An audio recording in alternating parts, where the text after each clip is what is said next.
Before the darkness takes over, let's make a pact, seal our agreement with a like and subscribe to summon the next nightmare.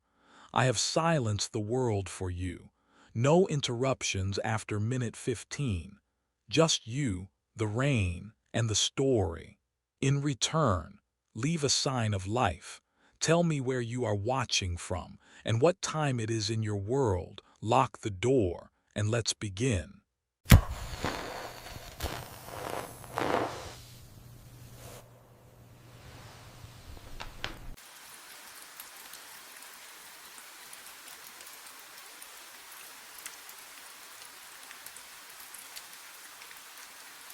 The backseat was empty. I checked the rearview mirror again, blinked hard. The worn leather seat stretched vacant in the yellow glow of passing streetlights. No businessman, no pressed charcoal suit, just gone. My foot eased off the accelerator. The Crown Victoria's engine hummed lower, a tired growl that matched the pulse hammering in my ears. I'd only looked away for 3 seconds, maybe 4, to merge onto the highway. He'd been there, silent as always, hands folded in his lap. Now nothing. The pine air freshener swung from the mirror, tick-tock, tick-tock. Its chemical sweetness couldn't mask the smell creeping through the cab. Something stale and wrong, like old sweat trapped in closed spaces. But the suitcase remained. Black leather, expensive looking, sitting upright on the seat where he'd placed it. I hadn't heard a door open, hadn't felt the rush of cold November air. The child locks were still engaged. I never turned them off after midnight fares. My hands tightened on the wheel, slick. When had I started sweating? Behind me, Terminal 3 shrank into darkness, its fluorescent lights swallowed by distance. The highway stretched empty in both directions. No other headlights. No witnesses to whatever the hell just happened. I should pull over, call someone, but who? Michael would laugh, tell me I was working too many night shifts again. He was probably right. I was probably the suitcase. Moved, not much. Just a subtle shift, like something inside had rolled from one end to the other. The leather creased, then smoothed. And then I heard it, breathing, slow, rhythmic. The rise and fall of sleeping lungs muffled through expensive leather. Can you imagine that sound? That wet, living rhythm coming from luggage. I twisted in my seat, eyes locked on the case. The luggage tag dangled from its handle, spinning lazy circles in the air conditioning's breath. White cardstock, black ink. I leaned closer, squinting at the name printed there. Daniel Reeves, my name. But what I discovered in the side pocket would change everything. My mind raced back. 4 weeks earlier, before the suitcase, before everything. 2:47 in the morning, Terminal 3. I sat parked in the pickup zone, engine idling, watching fluorescent lights hum and flicker above empty pavement. The smell of burned rubber and jet fuel hung thick in the cold air. Monday nights were always dead after midnight, just me and the occasional red-eye arrival. The arrival's board blinked. Chicago. On time. 3 minutes later he appeared. Charcoal suit, black leather suitcase, mid-40s maybe, clean-shaven face that gave away nothing. He opened the back door without a word, slid into my cab like he'd done it 1,000 times before. I glanced at the rearview mirror. Where to? He didn't answer, just held up his phone, screen facing me. An address glowed in white text, Oak Street downtown. Okay, I said. Silence settled between us like fog. I pulled away from the curb, tires whispering against wet asphalt. Rain had stopped an hour ago, but everything still glistened under streetlights. I tried again. Business trip, nothing. He stared out the window, hands folded in his lap. That's when I noticed it, a small scar on his left hand, pale, crescent-shaped, the kind that comes from something sharp. But what caught my attention wasn't the scar itself, it was how still he sat. No fidgeting, no phone scrolling, just waiting. The ride took 18 minutes. He paid cash, exact change, left without a word. I watched him disappear into a building I'd never remember the name of. Strange fare, I thought, nothing more, but the next Monday, 2:47 a.m., Terminal 3, Chicago flight. There he was again, same suit, same suitcase, same silence, and the Monday after that, and the Monday after that, always the same, always silent. Always that scar catching the dashboard light. I should have felt relieved, a guaranteed fare every week. Easy money.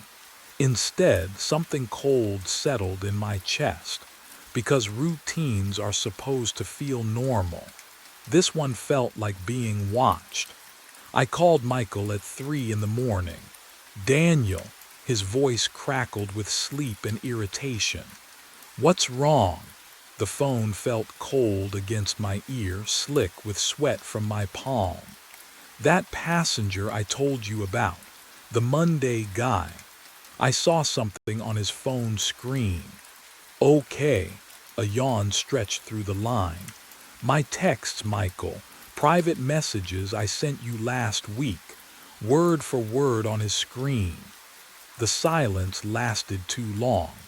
Then came the laugh, soft at first, building into something that made my stomach clench. Danny, come on. You probably just, I don't know, saw something similar and your brain filled in the rest. How many night shifts you working this week? I know what I saw. You're exhausted. You've been driving how many hours straight? 12, 14.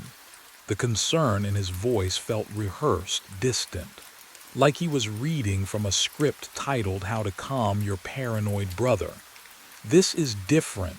Get some sleep. Seriously. When's the last time you took a day off? I opened my mouth, closed it. When was the last time? Yeah, Michael said, softer now. That's what I thought. Look, I've got an early meeting. We'll grab coffee this weekend, okay? The line went dead before I could answer. I sat in my taxi outside a darkened convenience store, engine ticking as it cooled. The streetlight above me buzzed, a steady, maddening hum that burrowed into my skull. My coffee had gone cold in the cup holder, a skin forming across the surface that caught the yellow light in oily swirls. Who else could I call? Who else was there? The truth settled like wet concrete in my chest. No one. There was no one else. I'd spent years perfecting the art of being alone, convincing myself it was safety, not isolation. Now I needed someone to believe me, and I'd built walls too high to climb. But what I'd seen on that screen would haunt me in ways I couldn't yet understand. I drove home as dawn bled gray across the skyline. My apartment building looked wrong in the early light, too sharp, too still, like a photograph of itself rather than the real thing. I parked in my usual spot and stared up at my fourth-floor window. The curtain hung exactly as I'd left it. Exactly. Inside my studio, everything smelled faintly of pine from the air freshener I kept by the door. I dropped my keys on the counter. They clattered too loud in the silence. The security camera. I'd installed it 6 months ago, one of those cheap models that sent alerts to my phone. Paranoia, Michael had called it. waste of money. But now I pulled up the app and scrolled back through the footage, watching my empty door from the hallway perspective. Hours of nothing, just the occasional neighbor passing by. Linda Ochoa shuffling past with her grocery bags. The usual. I made fresh coffee and kept scrolling. Day after day of recorded stillness. My door remained closed, locked, untouched. So why did my apartment feel different every time I came home? I watched that grainy feed for hours, barely blinking until my eyes burned and the screen blurred. The coffee went cold again. I didn't care. Somewhere between exhaustion and obsession, I'd stopped being able to tell the difference. Every pixel mattered now. Every shadow in the hallway held potential answers. Tuesday afternoon footage loaded on my phone. 4:17 p.m. The hallway empty.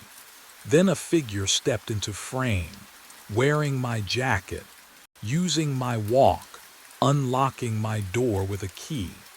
The figure paused before entering and for just a moment, less than a second, turned toward the camera. My face stared back at me through the screen. But the expression was all wrong, the smile too wide. The head tilted at an angle I'd never use, and he waved, directly at the camera, at me watching, as if he'd known all along I'd be here, in this exact moment, discovering him. The timestamp read 4 days ago. For days I'd been living in an apartment someone else had been inside. Someone wearing my face. Someone who wanted me to know. I drove home as dawn bled gray through the windshield, my hands still trembling from watching that footage. My own face. My own smile. Wrong. The key turned in the lock like always.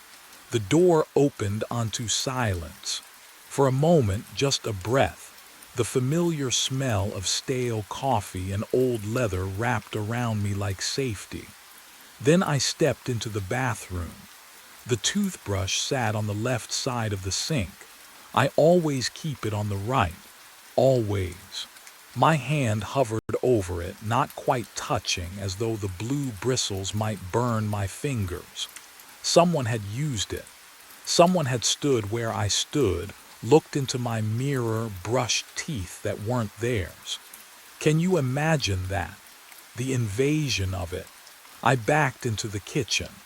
The fridge hummed its usual monotone, but when I opened it, oh God, organic milk, Greek yogurt, a carton of blueberries still dewy with condensation. I buy instant coffee and day-old sandwiches. Nothing fresh. Nothing expensive, but what I found next made my skin go cold. My jacket, the brown leather one, draped over the chair like it belonged there. I lifted it to my face.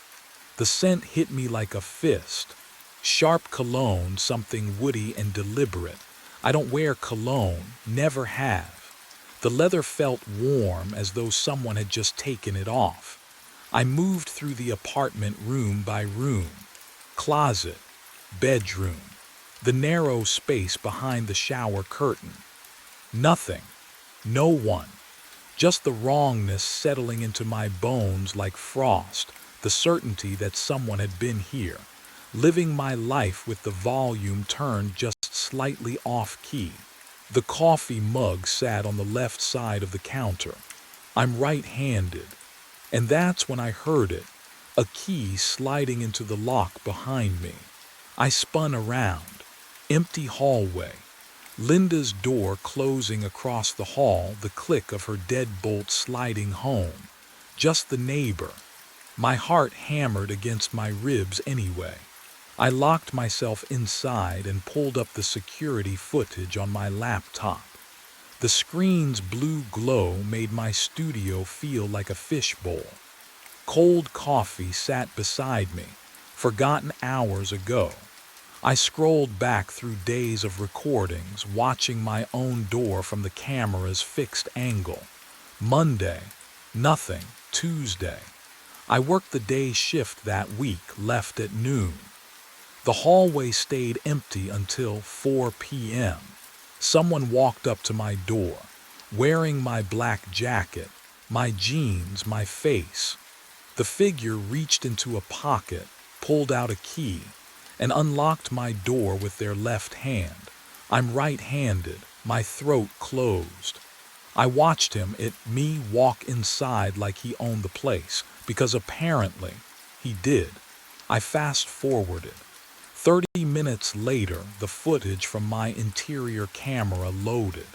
The doppelganger moved through my kitchen, opening cabinets with that same wrong hand. He poured a bowl of raisin bran. I hate raisin bran, always have. The smell makes me gag, but he ate it, slowly, methodically, like someone performing a role they'd studied. Then he settled on my couch and turned on the TV, Channel 47, home improvement shows. I never watched that garbage. He sat there for 2 hours, unblinking, while some host renovated a bathroom. Everything he did was me, but wrong. A reflection that moved backwards. What would you do if you watched yourself living a life you'd never lived? I clicked to Wednesday's footage. Thursdays, Fridays. He came back every afternoon. Always 4 p.m. Always using the left hand to turn doorknobs, lift mugs, tie shoes. Each visit he stayed longer. But what I saw on Saturday's recording made my blood turn to ice water. He wasn't alone anymore.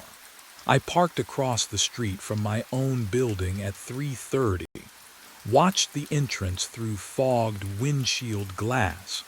My breath came out in short bursts, and the cold settled into my bones like it belonged there. 4 o'clock passed. No one entered. By 4:15, I couldn't wait anymore.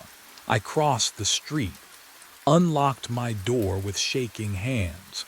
The apartment smelled like fresh coffee, dark roast, the kind that burns your throat. I never drink dark roast.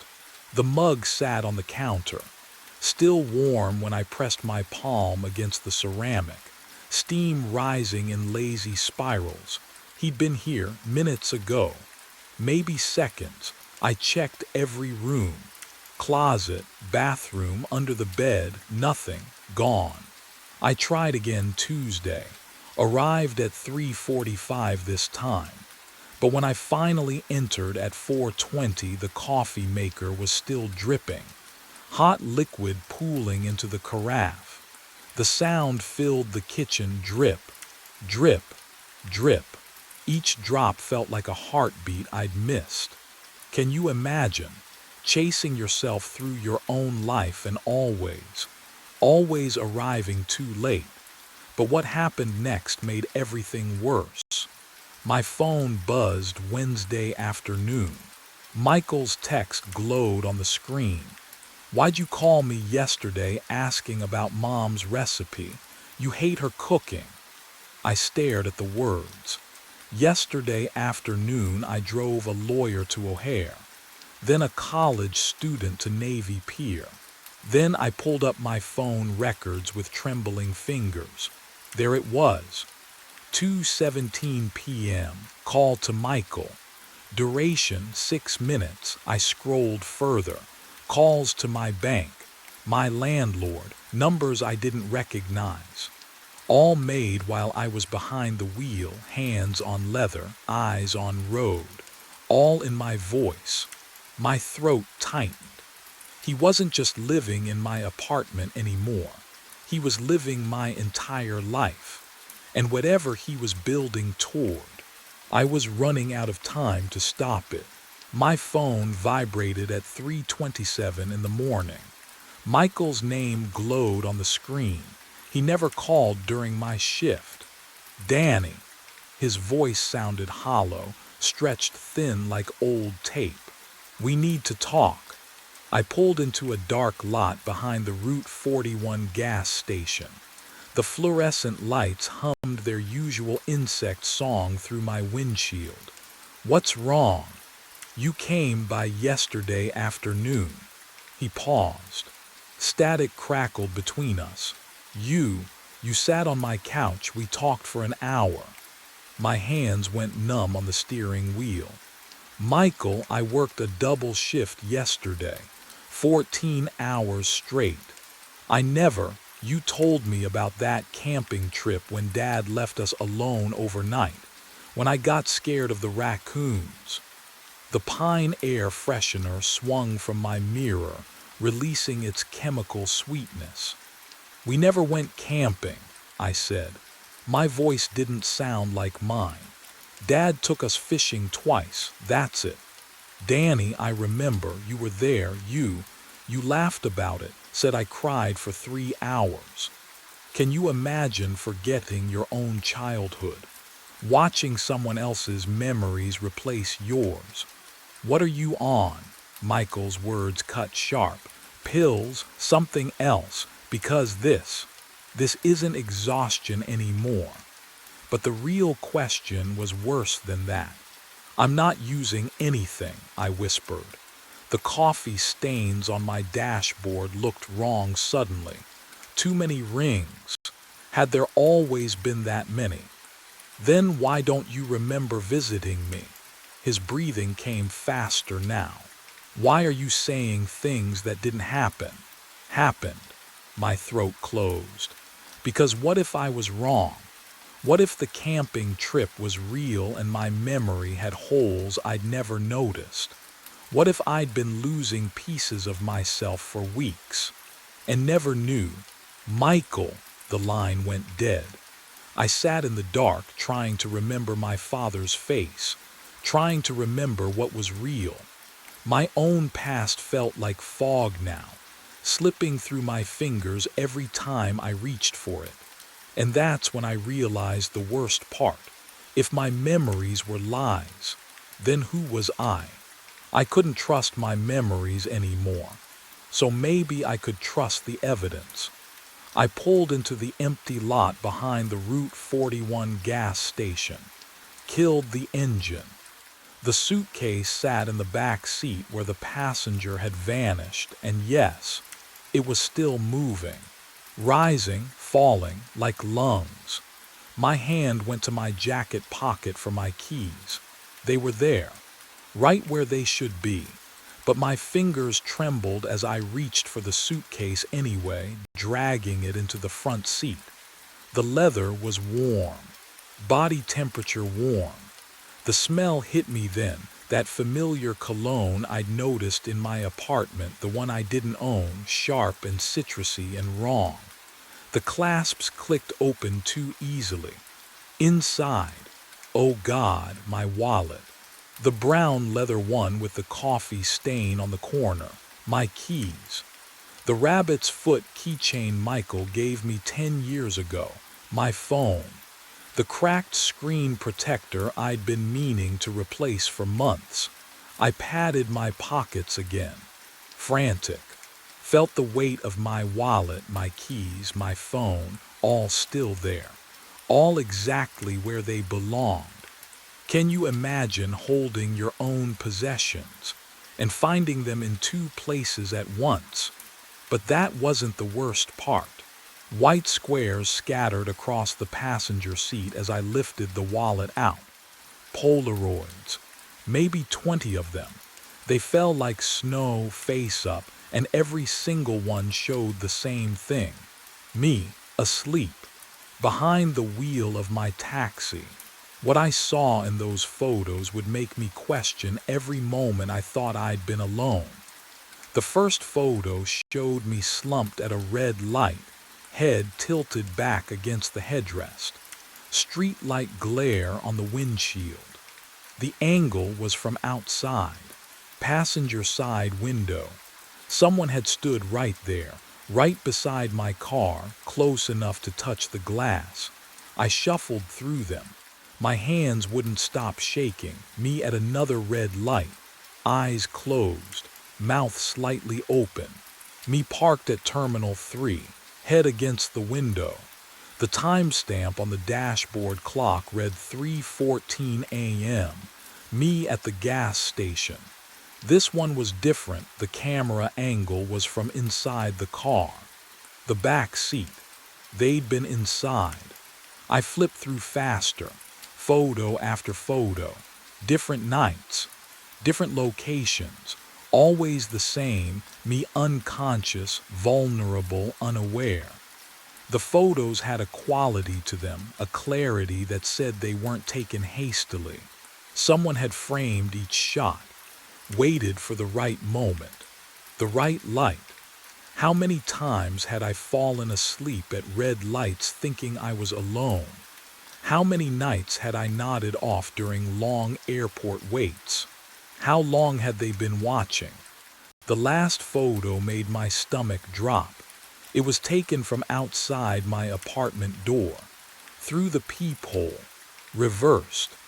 The angle showed my security camera and me, asleep on my couch, pizza box on my chest. But here's what made my skin crawl. I was holding my phone up, screen glowing, taking a selfie in my sleep. My thumb was on the button, but I don't take selfies. I never take selfies. Something crinkled at the bottom of the suitcase. Paper. I pulled it out, unfolded it with numb fingers. Handwritten. My handwriting, it was a schedule, my schedule, every fare, every stop, every bathroom break. 4 weeks of my life documented in my own handwriting in pen I didn't remember holding. At the bottom, one line, phase 2 complete. Monday reset. Monday. Tomorrow was Monday. 2:47 a.m. pickup at Terminal 3. And that's when I noticed what was tucked beneath the paper, something that would prove I wasn't the one being replaced. I drove straight to my apartment. No thinking, just moving. The hallway smelled like burnt popcorn and lemon cleaner, familiar and real. My key scraped into the lock, turned. Nothing. I tried again. The metal refused to give. Wrong apartment. No unit 213, same chipped paint on the door frame where I'd bumped it moving in. I jiggled the key harder. The lock didn't recognize me. "Can I help you?" Mr. Patterson stood at the end of the hall, arms crossed. My landlord, gray cardigan, coffee mug in hand. "My key, it's not working. I need to get into my apartment." He squinted at me. "Your apartment?" "Yes, 213. I've lived here 3 years. Son, Daniel Reeves terminated his lease 3 days ago." Patterson's voice stayed flat, matter of fact. "Moved out completely. Handed me the keys himself." The floor tilted beneath me. No, I didn't. Signed all the paperwork, left the place spotless. But what he said next made my blood turn to ice. Seemed in a real hurry to leave, actually. Said something about starting fresh. I backed away from my own door. The walls pressed closer. What would you do if everyone insisted you'd done things you never did? If your entire life rewrote itself while you were driving? My phone, Michael. My brother would know my voice. I called him with shaking hands. The phone pressed cold against my ear. 3 rings. "Hello? Michael, it's me, it's Daniel." Silence stretched too long, way too long. "I'm sorry, who is this?" "Daniel, your brother, Michael, please." "I don't." Your voice. "That's not." He paused, breathing shallow. "Who are you?" The phone slipped from my fingers, clattered on the tile. Michael didn't recognize my voice anymore. I looked down at my left hand. Under the fluorescent lights, I saw it clearly for the first time. The scar. Monday, 2:47 a.m. Terminal 3 again. I parked in the pickup zone like muscle memory commanded. The fluorescent lights hummed their familiar dead insect chorus. My left hand gripped the steering wheel, and the scar caught the overhead glare, small, precise, on the exact spot I'd memorized weeks ago. The businessman emerged through the sliding doors, but everything was wrong. He stumbled toward my taxi, eyes wide, scanning the empty pickup lanes like something might follow him. His suit hung wrinkled. Sweat darkened his collar despite the October chill seeping through my cracked window. He yanked the rear door open, breathing hard, ragged gasps that fogged the rearview mirror. "Thank God you're here," he said. His voice, oh God, his voice. "Someone has been impersonating me for 6 weeks." The words tumbled out, desperate pleading. They knew my schedule, my passwords, they wore my face. I couldn't breathe. The pine air freshener smell turned chemical, suffocating. He leaned forward between the seats. "You have to believe me. I'm the real." I raised my left hand. Showed him the scar. He stopped, stared, then slowly. He raised his own left hand. The same scar, same placement. What would you do? Can you even imagine that moment when you realize you might not be you? But here's what I understood then in that humming, fluorescent silence. It didn't matter anymore which of us was real. We were both replacements now. Both passengers in someone else's pattern. He slumped back into the worn leather seat. I put the taxi in drive. "Where to?" I asked, because what else do you say when your existence dissolves? He didn't answer. Neither did I expect him to. We drove into the October darkness, 2 men wearing the same scar, neither one certain who'd earned it first. The city swallowed us whole, and somewhere, someone else was already climbing into the next version of our lives. The porch light flickers on at exactly 3:29. I stand on the cracked concrete, package in hand, and my breath fogs the air between me and the door. The house at 1847 Maple Street has been dark for the past hour. Every house on this route stays dark, but this one, something about this one makes my fingers tighten around the cardboard edges until they dent. A shadow moves behind the front window. I freeze. My heartbeat thuds in my ears, too loud, too fast. The figure presses against the glass, close enough that I can see the outline of hands, palms flat, face obscured by the reflection of the streetlight behind me. The mouth moves. No sound comes through, just lips forming words I can't hear. Can you imagine standing there trying to read the message, knowing you should turn around and leave? But my feet won't move. The package feels heavier now. My name is on the label. I checked it twice in the van, but what I didn't check was who sent it. The front door creaks, slow, 6 inches. Then it stops. Cold air rushes out through the gap, not the damp chill of October, but something else. Sterile, sharp. It carries a scent that makes my stomach drop. Cologne, the same brand I wear. The same woody, amber smell clinging to my jacket collar right now. I take a step back. My shoe scrapes the concrete. The sound echoes too long in the empty street. The figure behind the window hasn't moved, still pressed there, still mouthing something.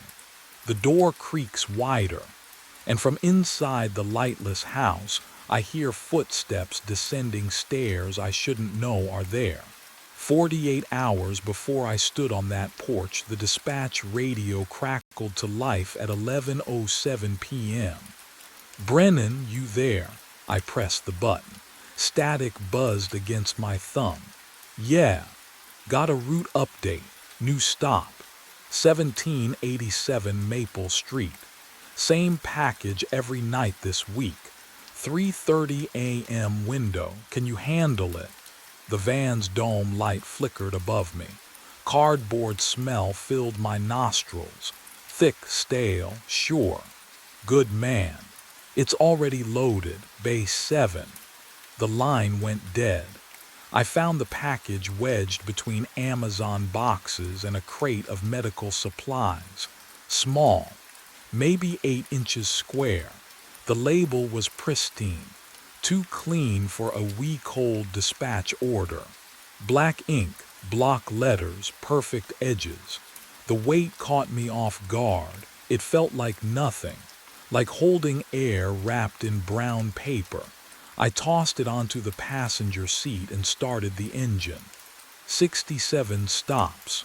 Maple Street would be number 43, right in the dead zone. That stretch between 2 a.m. and dawn when the suburbs hold their breath. The first delivery was automatic. I pulled up at 3:29. Porch dark. House silent. I walked the cracked driveway, placed the box on the welcome mat, turned back to the van. Routine. But something about the house stuck with me as I drove away. I couldn't place it. The second night. I parked in the exact same spot without thinking.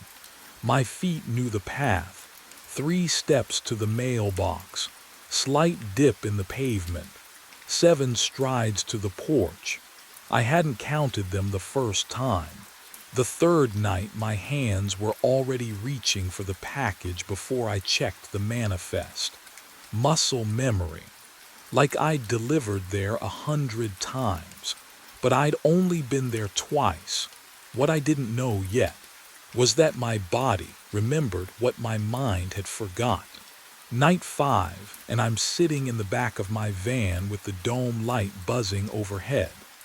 The cargo space smells like cardboard and stale energy drinks.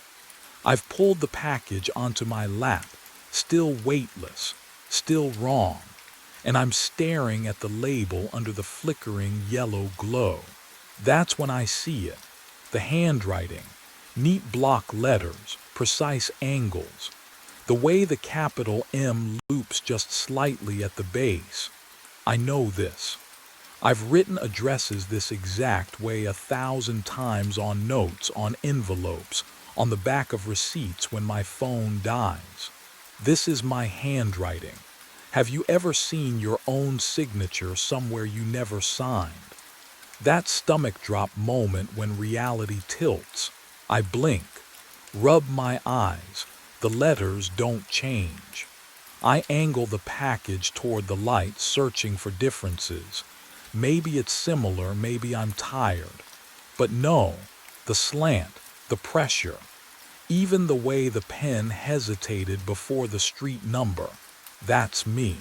But what I notice next makes my throat close. The return address sits in the top left corner, small and clinical. I read it once, twice. My apartment, my exact apartment number. The building I left 4 hours ago to start this shift. I never wrote this. My hands fumble for my phone, nearly dropping it between the seat cracks. I pull up my text, scrolling back through the past week, looking for gaps. Blackout nights, drunk messages I don't remember sending. Anything that explains how I packaged this, labeled it, sent it to myself. Nothing. My call log is clean, my photos untouched. No alarm set for 3:30 in the morning. The phone trembles in my grip. No, not the phone. My hands, shaking so hard the screen blurs. I look back at the package, and that's when I realize I never checked the shipping date.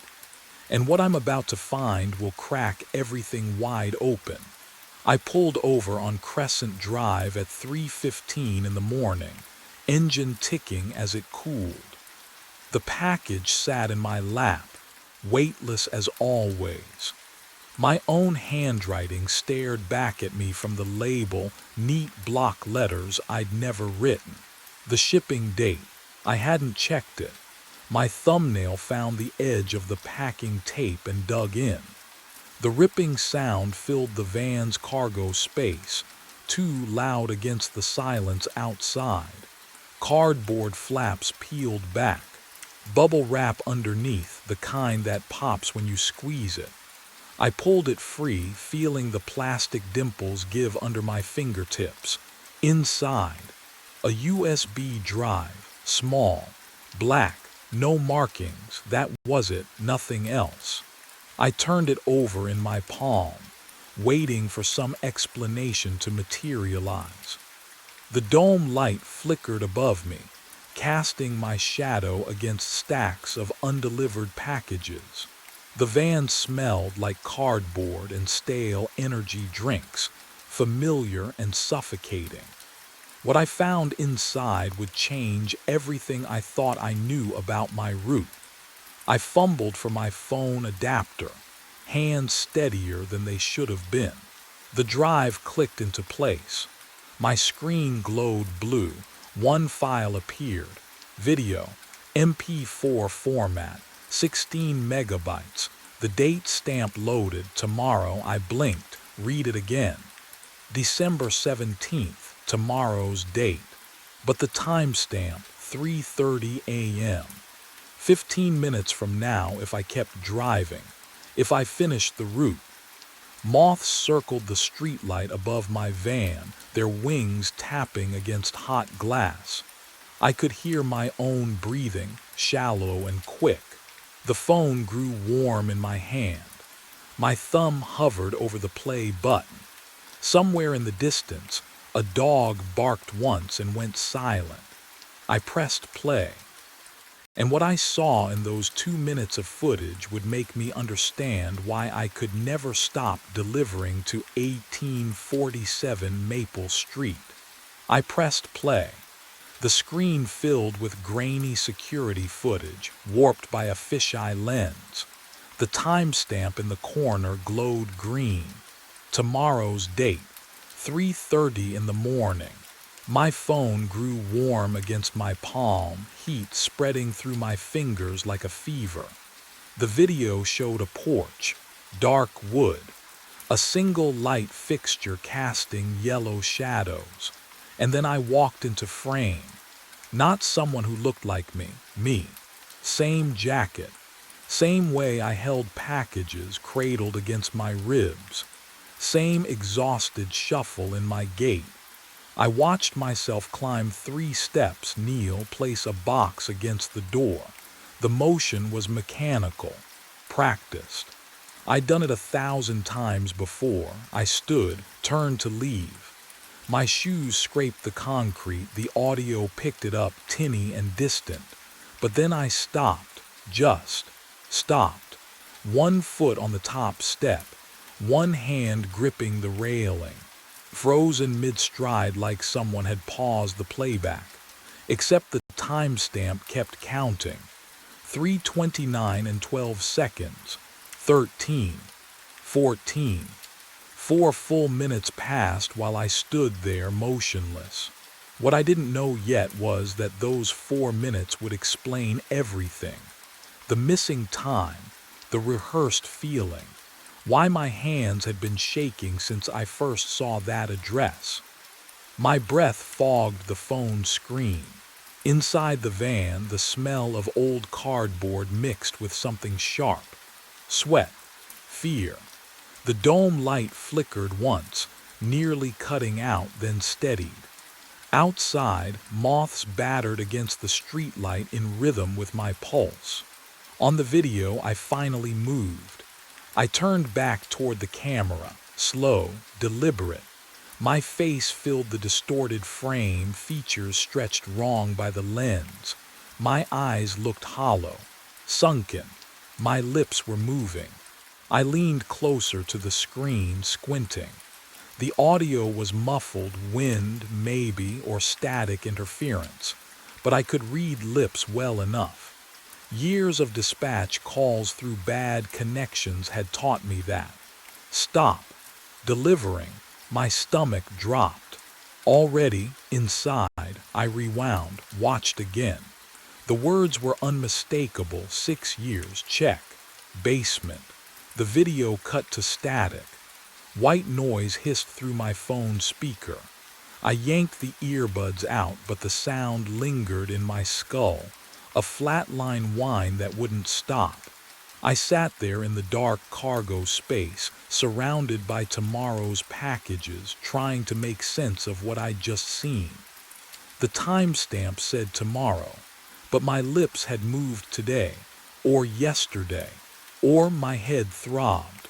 The timeline didn't work, couldn't work, unless I'd already delivered the package, unless I was about to deliver it, unless I checked the time. 3:21 a.m., 9 minutes until the timestamp on the video. 9 minutes until I'd be standing on that porch, frozen, mouthing warnings to a camera I didn't know existed. But the real question wasn't when. It was why I'd said basement, and what had been living in mind for 6 years. I drove to the only place still lit at this hour. The diner's fluorescent tubes buzzed overhead, that electrical hum that sounds like insect wings. My booth's vinyl stuck to my forearms as I opened my laptop. The smell of burnt coffee hung thick, reminded me of something I couldn't place. Property records loaded slow. County database, public access. I typed the address with shaking fingers. 1847 Maple Street. The page flickered. Sale date 6 years ago. October 5th. Buyer name redacted. Just a black bar where the name should be. I clicked through to transaction history. Every owner listed except the current one. Even the purchase price was blacked out. My throat tightened. 6 years ago. I moved to this town 6 years ago, started the courier job, found my apartment, all within the same week. But I couldn't remember why I'd come here. Not a single reason. No job offer beforehand. No family, no. Anything, the memory just stopped, like waking up mid-sentence. Have you ever tried to remember something and found nothing? Not even a gap, just smooth blankness where the thought should be. The waitress appeared, poured coffee I hadn't ordered. The liquid caught the light, too dark, almost black. I lifted the cup, took a sip, pennies. The taste flooded my mouth, metallic, sharp, like sucking on old coins. I swallowed anyway. The warmth didn't reach my chest. "You okay, honey?" Her voice sounded far away. I looked up. She was close, concern creasing her face, pad and pen in hand, waiting. I opened my mouth. Nothing came out. She touched my shoulder, just briefly, then walked away. I stared at the screen, at the redacted name, at the date that matched my arrival, and I understood something that made my hands go numb. What if I hadn't moved here at all? What if I'd never actually left? I drove straight back. No decision, just momentum. My van rolled to a stop outside 1847 Maple Street at 3:29 a.m., engine ticking in the silence. The front door was already open, 6 inches, waiting. Cold air poured out when I pushed it wider, the hinges groaning like something waking up. I stepped inside and the temperature changed, warmer, lived in. The smell hit me immediately. My cologne. The same brand I'd worn for years, cheap stuff from the drugstore. I stood in the entryway waiting for my eyes to adjust. And then I saw it. The living room. Oh God, the furniture wasn't just similar, it was exact. The sagging gray couch positioned against the left wall, same angle. The coffee table with the chipped corner. Even the lamp, the one I'd bought at a thrift store 8 years ago and lost during a move I could barely remember. But what I saw on the mantel made my breath stop. My high school photo, senior year, awkward smile, cheap frame. I hadn't seen that picture since. Since when? I couldn't remember packing it, couldn't remember throwing it away. Can you imagine finding your own belongings in a stranger's house? Not similar things, the exact ones. A jacket lay draped across the couch arm. My jacket, navy blue, frayed cuff on the left sleeve. I reached out, touched the fabric, still warm. But the real shock hadn't settled in yet. Because that's when I heard it, a creak, below me, beneath the floorboards. The basement door stood ajar to my right, darkness pooling beyond it. And from that darkness came footsteps, ascending, slow, deliberate, each step perfectly spaced. The cologne smell grew stronger, thick enough to choke on. I took a step back. My heel hit something, the wall, trapped between the door behind me and those rising footsteps ahead. The creaking stopped. Silence. Then, one more step, closer to the top. And that's when I realized who was climbing those stairs. I moved toward the basement door before the footsteps reached me. I don't know why. My legs just carried me there. The stairs descended into darkness, wood soft with rot, and my right foot found the third step down without thinking. It creaked, low and familiar. My left foot knew the fifth step would be silent, and it was. Can you imagine knowing something you've never learned? The cold rose up from below, damp and stale. It smelled like old paper and mildew. And faintly, still my cologne, I descended faster. The footsteps above had stopped, or maybe they were waiting. At the bottom, I fumbled for a light, found the pull chain exactly where my hand expected it. The walls were papered, not with wallpaper, with delivery manifests. Hundreds of them, all addressed to 1847 Maple Street. I stepped closer, fingers brushing the yellowed edges, dates going back years. Same route, same stop, same time. 3:29 a.m. over and over, stamped and signed and completed. But what I saw in the corner made my throat close. A cot, army surplus, green canvas. My wallet sat on the thin mattress, my keys beside it. My phone, same cracked screen, spiderweb fracture across the top right corner, resting face up. I pulled my phone from my pocket, checked the crack. Identical. I looked back at the cot. 7 phones, arranged in a neat row. 7 wallets. 7 key rings, all mine. Each one tagged with a strip of masking tape. Dates written in block letters, my handwriting.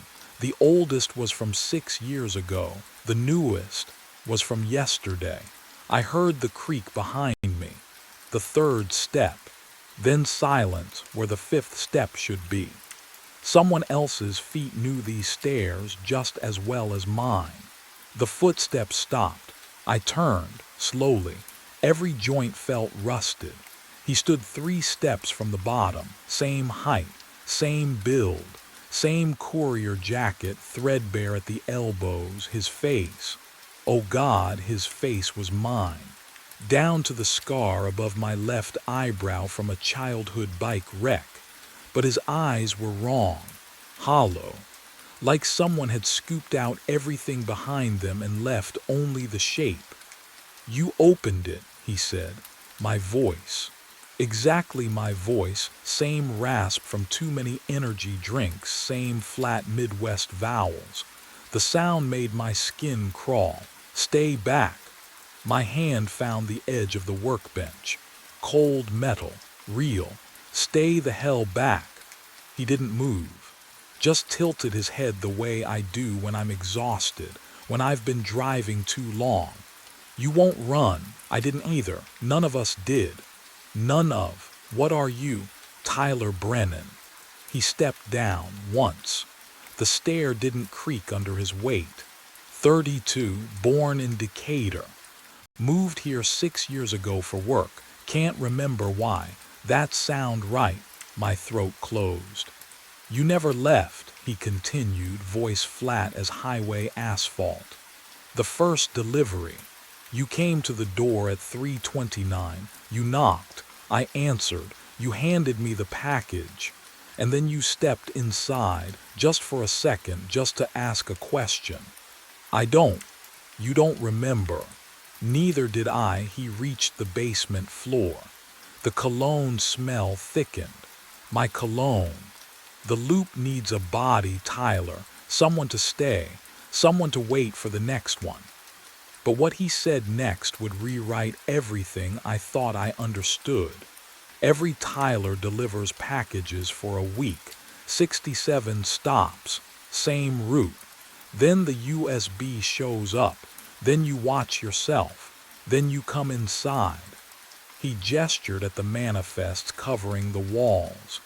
And then you become me. The one who waits. The one who hands off the drive. The one who explains it to the next version. I backed against the workbench. My hand brushed one of the phones, still warm. That's insane. I'm not, you are. His hand went to his pocket, pulled out a delivery manifest, unfolded it. Read the stops. I didn't want to. My eyes dropped anyway. 67 addresses, all familiar, all burned into my nightly muscle memory. He stepped closer, close enough I could see the burst capillaries in his eyes, the same ones I'd noticed in my rearview mirror yesterday. Count them, he whispered. My lips moved. 67 stops, 67 nights, 67 failed attempts to break the pattern. How many times? I breathed. His smile was mine, exhausted, defeated. How many phones did you count? 7. 7 phones, 7 wallets, 7 sets of keys. But the oldest manifest on the wall was dated 6 years ago, and there were hundreds of them pinned in yellowing rows. The math didn't add up, unless, oh God, unless every 7 cycles something reset, something erased. He leaned in. His breath smelled like mine after a long shift, stale coffee and desperation. Tomorrow, he said, a new driver gets the address added to his route, a simple drop-off, same time nightly, and you'll be the one standing here, waiting to explain why he can never leave. My pulse hammered against my temples. Why does it need this? I don't know. For the first time his voice cracked, human, terrified. I've been here 6 years, Tyler. 6 years in this basement, waiting, and now you're here. And I can finally, he stopped, listened. Upstairs, a door creaked open. Footsteps crossed the living room floor, slow, methodical. Someone else was in the house. His hollow eyes went wide. No, he whispered. Not yet, you haven't chosen yet. Chosen what? But I already knew. Could feel the answer crawling up my spine like cold fingers. Only one of us was leaving. The footsteps overhead stopped directly above us. Dust sifted through the floorboards. I tasted it on my tongue. Gritty and familiar. The other me, the hollow-eyed one, didn't move. Just stood there holding the USB drive between us. His cologne mixed with something else now, decay, 6 years of it soaking into his skin. "He'll come down," he whispered. "Just like you did." My throat closed. "Who?" "Tonight's Tyler." The porch light cut out. Total darkness. I heard the basement door creak open above. Footsteps on the stairs. Slow, deliberate. Every third step groaning under weight I recognized as my own. The other me pressed the drive into my palm. Cold metal, sharp edges. "You take this. Or you stay, that's the choice. What happens if I..." Then tomorrow a new driver gets this address added to his route. His voice cracked. "And you wait here 6 years, maybe more. Until you're ready to pass it on." But I understood now what he hadn't said yet. What the video already knew. There was no escaping. Not really. The footsteps reached the bottom. I couldn't see him, but I smelled my own cologne. Fresh. The version I'd put on 11 hours ago at the start of my shift. He was still warm, still thought this was just a delivery. "Which one?" My voice came out broken. "Which one am I?" The other me, the hollow one, laughed, soft, defeated. "Does it matter?" The porch light flickered back on. Pale yellow glow seeping through cracks in the ceiling. I looked down at my hands. 7 phones lined up on the cot beside me. I didn't remember sitting down. The van idled outside. Someone else was driving it now. The man at my desk is wearing my face. I press my palm against the security office window. The glass is cold. Too cold for October. My breath doesn't fog it. That should bother me more than it does, but I can't stop staring at him. At me, slumped over the desk like he fell asleep mid-shift, except his eyes are wide open. Staring at the door. At me. The fluorescent lights inside hum at a frequency that makes my teeth ache. I've worked this graveyard shift for 3 years. I know every sound in this garage, but this is wrong, like a violin string tuned half a step flat. I reach for the door handle. My hand passes through the first time.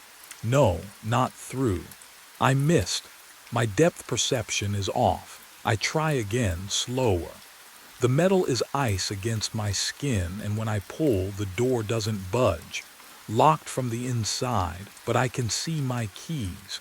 Right there on the corpse's belt. Same carabiner. Same Swiss Army knife attached. Same brass key to my apartment that I've been meaning to replace because the teeth are worn down.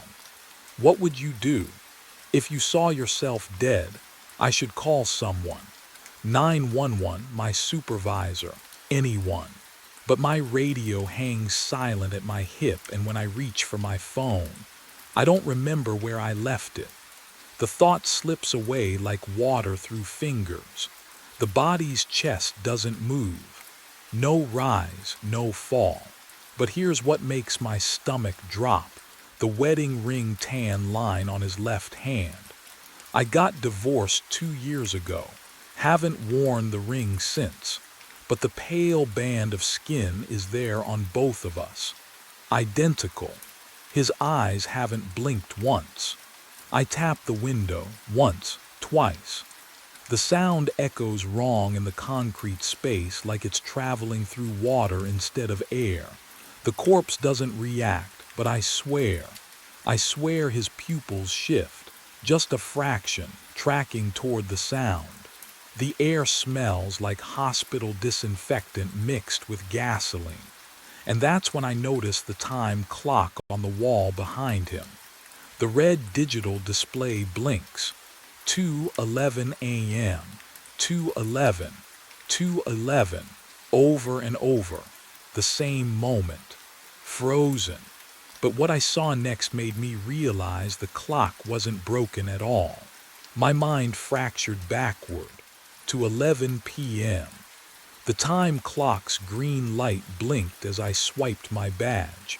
Same fluorescent hum I'd heard 500 times before. Same coffee smell from the pot I'd started 3 hours into every graveyard shift for the past 2 years. Same concrete chill seeping through my boots. Normal. Everything felt normal. I poured the coffee into my thermos, the steam curling up in that familiar way. Took a sip. The liquid hit my tongue and, wrong, metallic, like I'd bitten the inside of my cheek, like blood pooling in my mouth.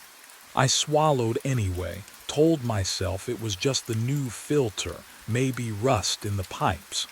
But the taste clung to my teeth, coating them in copper. I walked to the security booth, sat down in the worn chair that knew the shape of my body, turned on the monitors. 6 screens flickered to life, showing empty parking levels in grainy black and white, except Level 1, Camera 3, my booth. The chair sat empty. The thermos rested on the desk. I could see the steam rising from it, but no one sat there. I looked down at my hands on the desk. Solid. Real. The wedding ring tan line pale against my skin. I looked back at the monitor. Still empty. Have you ever seen proof you don't exist? Can you imagine that cold drop in your stomach? But I pushed it away. Told myself the camera had a dead zone. Told myself I was sitting in the blind spot. I'd been working too many doubles. Exhaustion playing tricks. The fluorescent lights hummed above me. But the pitch was wrong, too low, like a growl buried in static. I'd never noticed that before. Had it always sounded like that? The coffee taste lingered, metallic, wrong. But what I didn't know yet, what I couldn't have known, was that I'd already been tasting it for hours. I pushed away from the desk. My legs felt solid enough, real enough. The fluorescent hum followed me down the corridor to the elevator. Level 6. The button glowed orange under my finger. The elevator cables groaned overhead, wrong frequency, like violin strings tuned too low. When the doors opened, the air smelled different, sharper. Hospital disinfectant mixed with gasoline. At 1:55 a.m. I heard it. An engine, smooth, expensive. The sound echoed through the concrete in a way that made my teeth ache.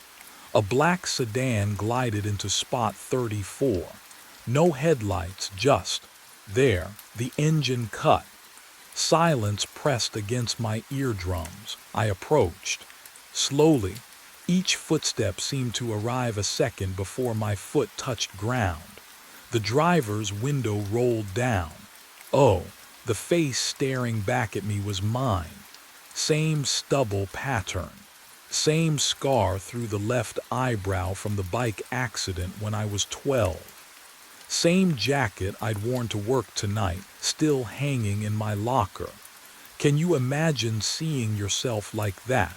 From the outside. He didn't speak, just extended his hand through the window. Something white dangled from his fingers.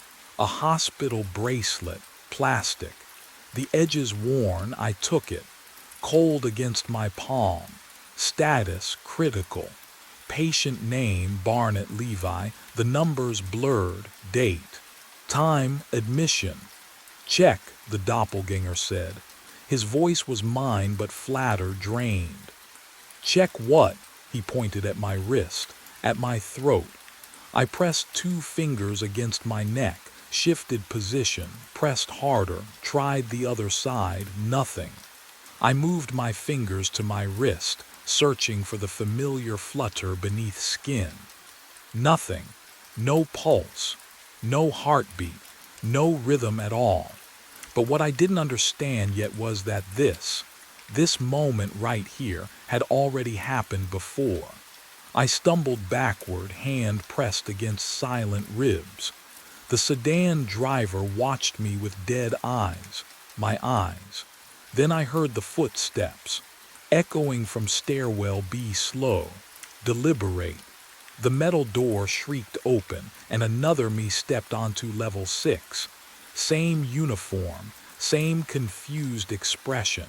He froze when he saw us. "No," he whispered. "No, I just clocked in at 11. You're not real." The fluorescent lights above flickered, casting our shadows in triplicate. Have you ever seen yourself from the outside? It's worse than any mirror. I could see the exhaustion carved into his face, into my face. Before I could speak, the elevator chimed behind me. The doors slid open. Two more. Two more versions of me stumbled out, blinking against the sickly yellow light. The garage air shifted, suddenly thick with the sharp chemical bite of hospital disinfectant mixed with oil and concrete dust. It coated my throat, made me gag. "This is wrong," one of them said. His voice cracked. I collapsed at 8 p.m. In the office, I felt it. The rupture. "Shut up," the stairwell version snapped. I arrived at 11, your hallucinations, brain damage, oxygen deprivation. But what they said next made everything worse. The one from the sedan spoke, calm and cold. "We've had this conversation before, all of us. You'll remember soon." I pressed my palm against the concrete pillar. It felt wrong, too warm. Pulse-like vibrations throbbed beneath the surface, rhythmic and wet. The clocks on every level began ticking backward. 2:11 became 2:10, then 2:09. "No," I breathed. "No, that's not." All four of them turned to me in perfect unison. Their mouths moved together, words synchronized. "We're dying," they said as one voice, "and we can't stop it from happening again." That's when I heard more footsteps, descending from every stairwell, every shadow. I ran, away from the footsteps, away from myself. The security office door swung open under my weight, monitors glowing cold blue in the darkness. Static hissed from every speaker, a sound like breathing through water. I grabbed the desk chair, pulled myself close to the screens. 8 monitors, 8 angles of the garage, all showing me. The first screen flickered, and I saw it. 8 p.m. The office. A version of me slumped at this very desk, body convulsing, fingers clawing at the keyboard. My mouth stretched open too wide, jaw dislocated, and foam bubbled pink at the corners. The wedding ring tan line on my left hand caught the fluorescent light as my arm spasmed. Once. Twice. Then, nothing, just stillness. Eyes staring at nothing. Can you imagine watching yourself die? I pressed my palm against the cold monitor screen. The glass felt warm, wrong, like touching skin instead of plastic. But what I saw next made everything worse. Monitor 2 showed 11 p.m., the garage entrance. I walked through the door, alive, alert, carrying my thermos. I waved at the camera, clocked in, smiled. Both timelines. Oh God, both timelines were playing simultaneously.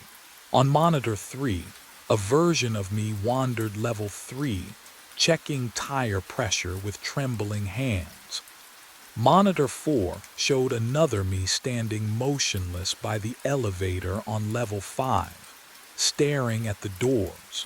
Monitor 5 captured me sprinting down stairwell B, mouth open like I was screaming, though no sound played through the speakers. 5 versions, 5 different levels, all wearing the same uniform. All me. The timestamp in the corner of every screen blinked red. 2:11 a.m. Then reset. 2:11 a.m. Reset. 2:11 a.m. An infinite loop burning into the pixels, the numbers searing themselves into my vision until I couldn't look away. The disinfectant smell grew stronger, hospital thick, choking, and that's when I noticed what was inside my locker. My locker door swings open with a metallic groan. Inside, papers, medical documents I've never seen before, stacked in a manila folder that smells faintly of antiseptic. My hands shake as I lift them out. The paper feels too smooth, too clinical. Neurology Department, Northwest Medical Center. Patient name, Barnett Levi. Brain aneurysm. Cerebral. High rupture risk. The words blur together, but the date stamps sharp and clear. 3 weeks ago. Diagnosis date printed in red ink at the top. Below that, appointment reminders I never kept. Follow-up consultations marked MISSCD in angry capital letters. I didn't remember any of this, but I did, didn't I? The voicemail icon blinks on my phone, still clutched in my other hand. 23 messages. I scroll back through the dates. Dr. Sarah Chen, over and over. Her name repeating like a prayer I refuse to hear. My thumb hovers over the oldest one from 3 weeks ago. I press play. Mr. Barnett, this is Dr. Chen from Neurology. Your scan results are concerning. We need you in for surgery. Consult immediately. This isn't something you can postpone. Please call me back. Her voice sounds desperate, professional but fraying at the edges. But what came next made my blood run cold. I remember now. The notification lighting up my screen during a double shift. I'd swiped it away, deleted it, clocked in for overtime instead. The garage needed coverage. I needed the money. What would you have done? Chosen your health? Or chosen not to lose everything you'd already sacrificed for?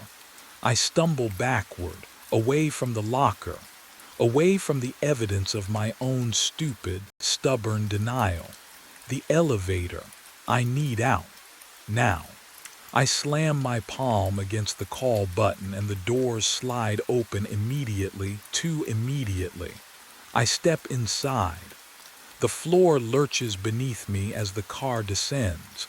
Then it stops. Not at a floor, between them. The cables hum. Wrong. A frequency that vibrates in my teeth, in my skull. The walls feel close, too close. And the air, oh God, the air smells like blood and disinfectant. The lights flicker once, twice, and something wet drips from the ceiling onto my shoulder. The elevator shuddered and opened. Level 6. The doors split apart with a mechanical groan that sounded almost relieved, as if the machine itself had been holding its breath. I stumbled forward onto the concrete, gasping, tasting copper and exhaust fumes mixing in the back of my throat. The fluorescent lights buzzed overhead, but softer now, rhythmic, like a pulse. They were waiting for me, all of them. 4 versions of myself stood in a semicircle around spot 34. The black sedan sat silent in the center, engine cooling with soft metallic clicks. Each version wore the same uniform, the same exhausted expression, the same wedding ring tan line on the same left hand. They turned as one, stared at me with my own eyes. I opened my mouth to speak. We are neurons misfiring. The words came from all of them, from me. A chorus of fractured voices speaking in perfect unison, overlapping at the edges like radio static bleeding between stations. Can you imagine hearing your own voice split into harmony with itself? It's not an echo, it's recognition. The garage is the space between synapses. I stepped back. The concrete wall behind me felt wrong, warm, not the cold cement it should be. I pressed my palm against it and felt something beneath the surface. A rhythm, slow and wet. But what they said next made my knees buckle. Spot 34 is the aneurysm rupture point. The black sedan is the ambulance we never reached. I looked down at the concrete. It wasn't gray anymore. It pulsed, contracted. The texture rippled like living tissue, veined and slick, the color of brain matter under surgical lights. The entire floor breathed beneath my feet. The walls exhaled moisture, wet, gray, alive, and I understood we were still inside my skull. The doppelganger from the sedan stepped closer, shoes silent on the wet concrete. His mouth moved. My mouth. Same lips, same scar on the lower one from biting during stress. "You have two options," he said. His voice was mine but emptied out. Hollow. I couldn't breathe, didn't need to, I realized. My chest hadn't moved in. "How long? Accept it," he continued. "Clock out. Let the darkness come." He gestured toward the elevator where the time clock glowed faint red. "Or refuse. Loop forever. Park at 1:55 a.m. Drive in circles until synapses stop firing completely." That's not a choice," I whispered. "It's the only one workaholics get." Headlights flared behind him. I flinched.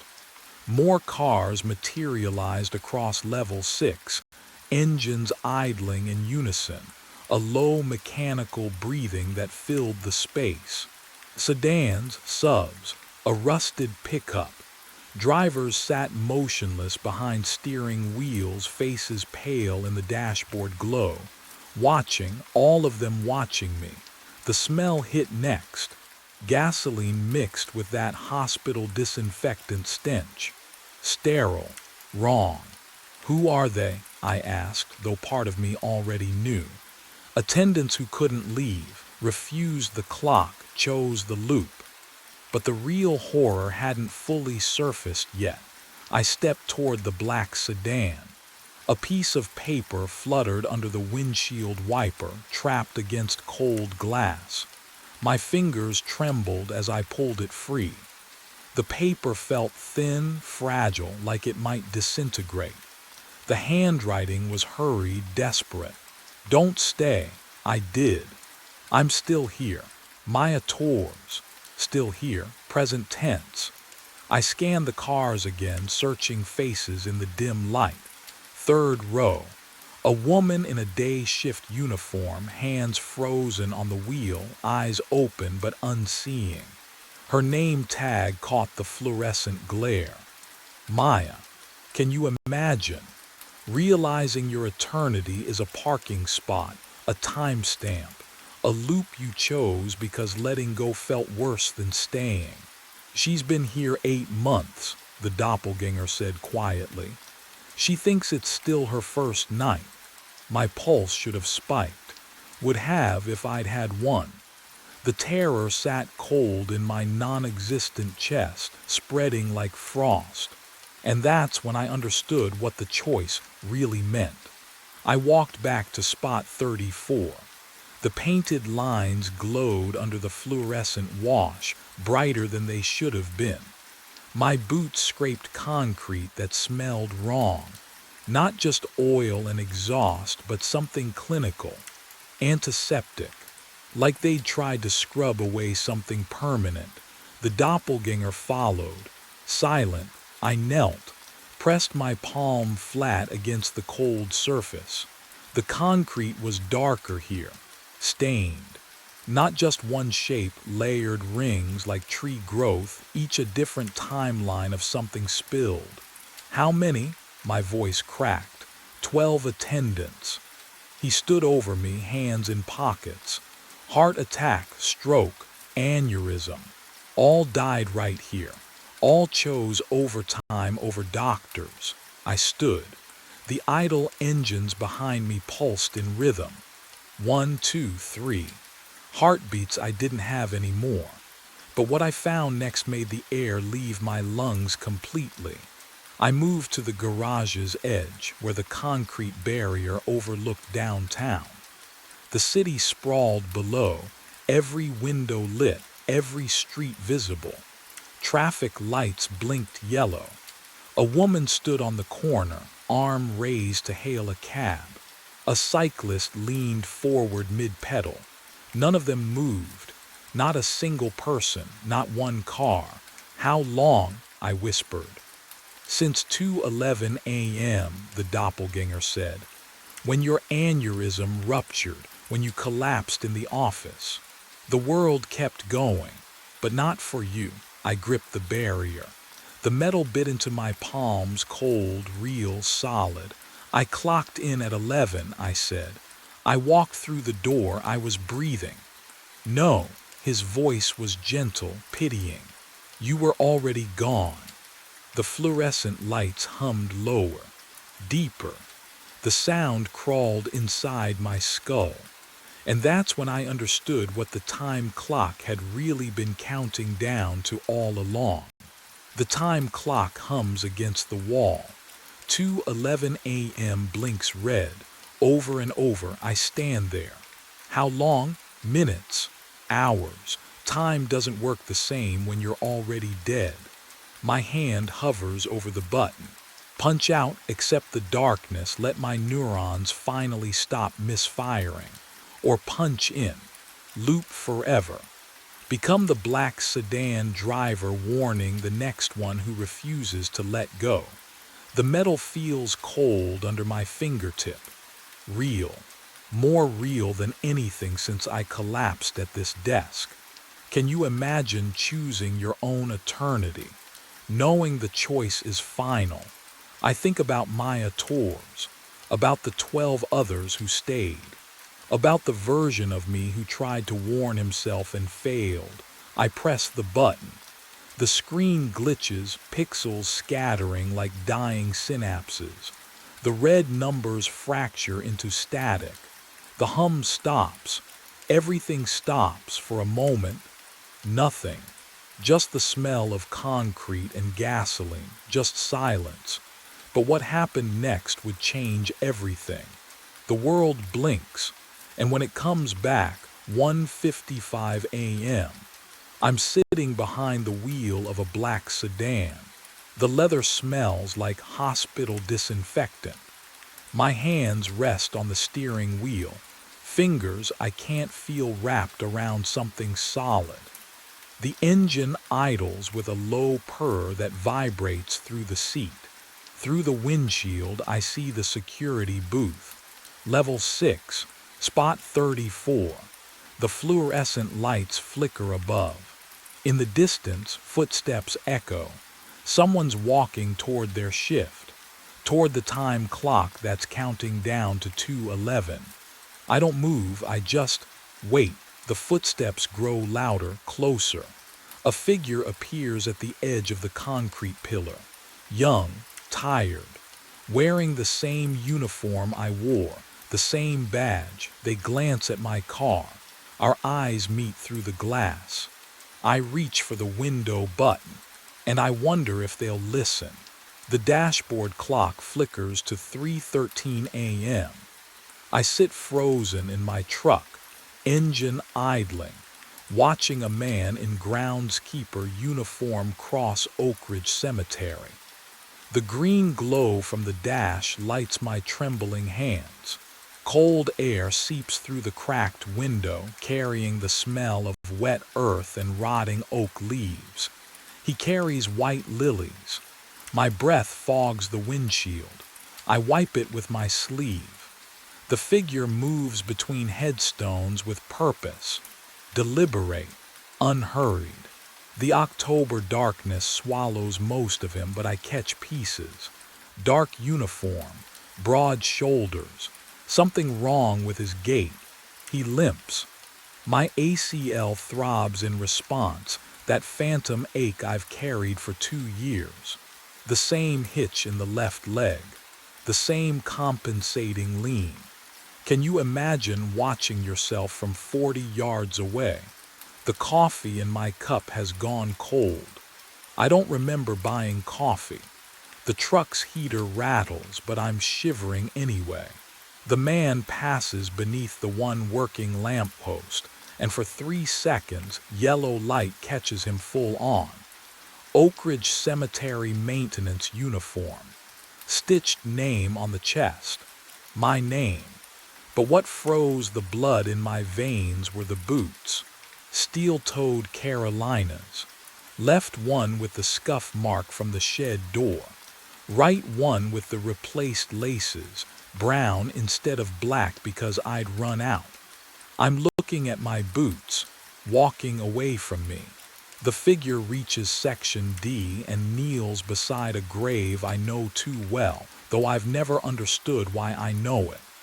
The dashboard clock flickers again, still 3:13. He turns his head and looks directly at my truck. The memory surfaces like cold water. 3 weeks earlier, the cemetery had felt ordinary. Morning rounds at 6:30, my breath fogging in October air, boots crunching through grass still silver with dew. Section D, row 12. The same route I'd walked every day for 8 months.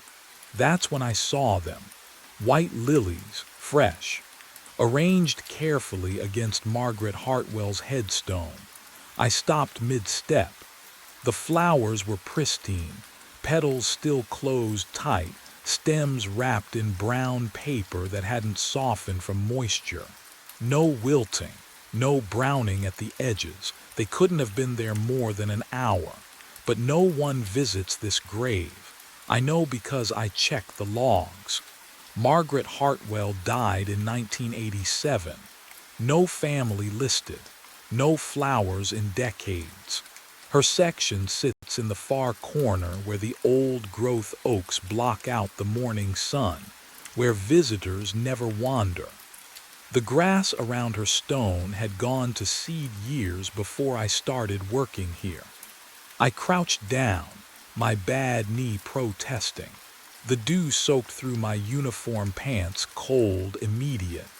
I reached for the flowers and my fingertips brushed the headstone. Warm. Can you imagine? Stone that should have been ice cold in October dawn, warm like skin. I pulled my hand back, looked around. The cemetery stretched empty in all directions. 40 acres of silence broken only by the distant hum of the highway. No tire tracks on the access road. No footprints in the dew except my own trail leading here. The lilies had simply appeared. I picked them up. The paper crinkled too loudly in the quiet. No card, no ribbon, just flowers that shouldn't exist, left on a grave no one remembered. But what I didn't know then, what I couldn't have known, was that this was only the beginning. I carried them back to the shed, my limp more pronounced on the uneven ground. The stone building smelled like earth and old coffee. I set the lilies on the desk and stared at them under the dusty window light. My hands were shaking. I told myself it was nothing, a mistake. Someone visiting the wrong grave in the dark. I'd find an explanation in the visitor logs, in the security notes Patricia left. There had to be a reason. There had to be, but when I checked the logs, nothing. The cemetery had been locked since 8 p.m. the night before. No cars, no entry, no one. I looked at the flowers again. The brown paper had darkened where my wet fingers had gripped it. The lilies sat perfectly still, their scent wrong somehow, too sweet, too thick, like they'd been grown in a place where normal rules didn't apply. That's when the real questions started crawling into my mind. Questions I should have asked right then. Questions that might have changed everything if I'd been braver, smarter, more willing to see what was already right in front of me. Who brings flowers to the forgotten dead? And why did the stone feel warm? But I didn't investigate that morning. Didn't go back to the grave. I threw the flowers in the trash behind the shed and tried to forget about them. Tried to convince myself it was nothing. Because the alternative, that something impossible had happened in my cemetery on my watch, was too much to accept. The next morning, the lilies were there again. Day 3, the lilies were back. I stood in section D at dawn, staring at the white petals against the gray stone. Fresh, perfect, like someone had placed them minutes before I arrived. My breath misted in the October cold, but when I knelt and pressed my palm to Margaret Hartwell's headstone, warmth radiated through the granite. I jerked my hand back. No footprints in the frost. No tire tracks on the access road. I'd checked the gate lock myself the night before, rusted shut, same as always. Day 4, day 5, day 6. Every morning the flowers returned. I stopped removing them. Instead, I checked the visitor logs going back 2 months.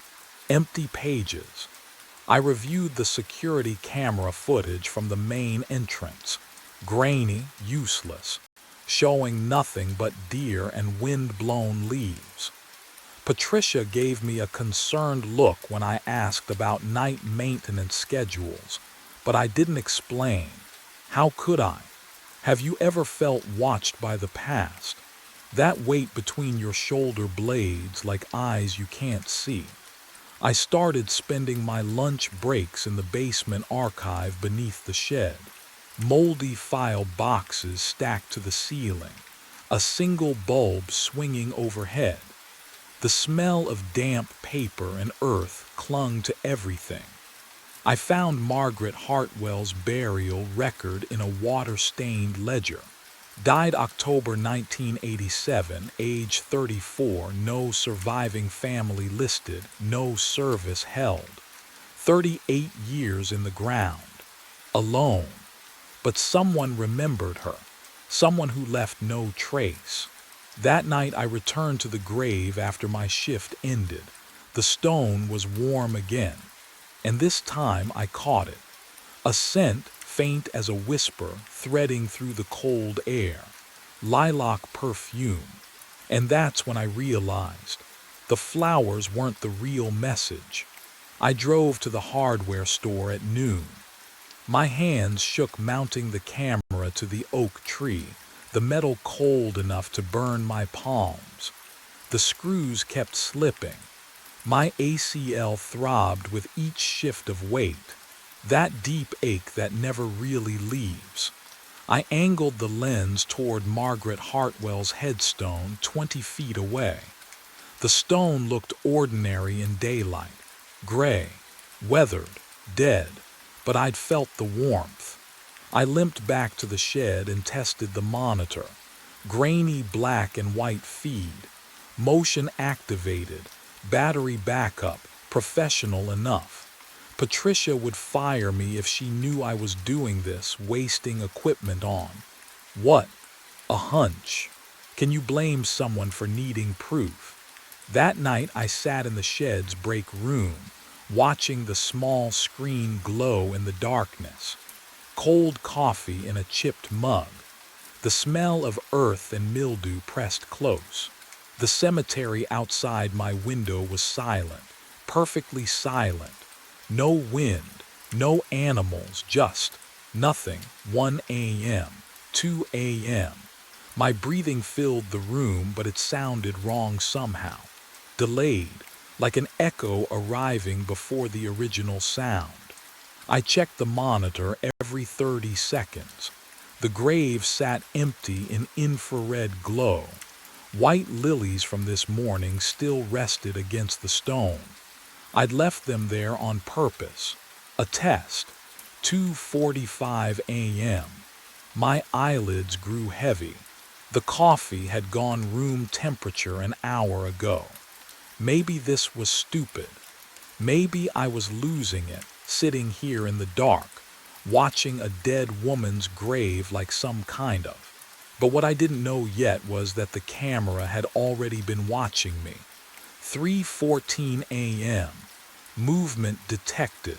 The monitor chimed. I lurched forward, knocking the mug to the floor.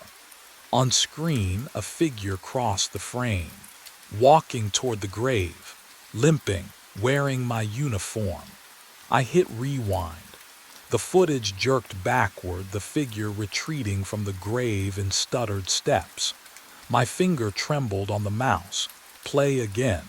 3:14 a.m. The man appeared at the edge of the frame, limping. That same hitch in his right leg I'd carried since the ACL tear. The one that made me drag my boot through mud. He walked closer, closer. I paused the feed, zoomed in. The uniform was mine, dark green, frayed at the collar. But that wasn't. I leaned into the monitor until my nose nearly touched the screen. There, stitched above the chest pocket, Miller, my name. Have you ever seen your own face where it shouldn't be? Not a reflection. Not a photograph you forgot taking. Something else. Something wrong. I zoomed further. The pixels fractured into gray squares, but the features held. My jawline. My receding hairline. The scar through my left eyebrow from a childhood fall. My hands were slick. Cold. I wiped them on my jeans and clicked forward frame by frame. The figure bent, placed white lilies on the stone, then stood, motionless. The timestamp crawled forward. 8 minutes. He never moved. Just stared down at Margaret Hartwell's grave like he was waiting for permission to leave. But the worst detail was still hidden in the footage. I scrubbed to the end. 3:22 a.m. The figure turned and limped back toward the shed, toward the camera. His face filled the frame for one perfect second before the motion sensor timed out. It wasn't just similar. It was identical. The coffee I'd been nursing all night surged up my throat. I lunged for the trash can, gripping the cold metal rim as bile splashed against crumpled receipts. The smell mixed with stale grounds. My stomach convulsed again and again. When I could breathe, I wiped my mouth with shaking fingers. The basement. The old personnel files Patricia never looked at. If someone was doing this, if this was some sick joke, what I found in those files would make this look merciful. The basement stairs creaked beneath my boots. Each step down felt like descending into cold water, the temperature dropping with every footfall. The single hanging bulb at the bottom swayed slightly. Though I hadn't touched it yet, the smell hit me first. Mold and old paper and something underneath, something sweet and wrong. I pulled the chain. Yellow light spilled across concrete walls lined with metal filing cabinets, their surfaces filmed with decades of dust. Personnel records, 1920s through present day. My hands shook as I pulled open drawer after drawer. The folders were organized by decade, their manila edges soft with age and moisture. 1950s, 1960s, 1970s, 1980s. I flipped through names I didn't recognize, faces faded to sepia ghosts in stapled photographs. Henderson, Kowalski, Marino. My fingers stopped. Aldridge Thomas. The folder felt heavier than it should.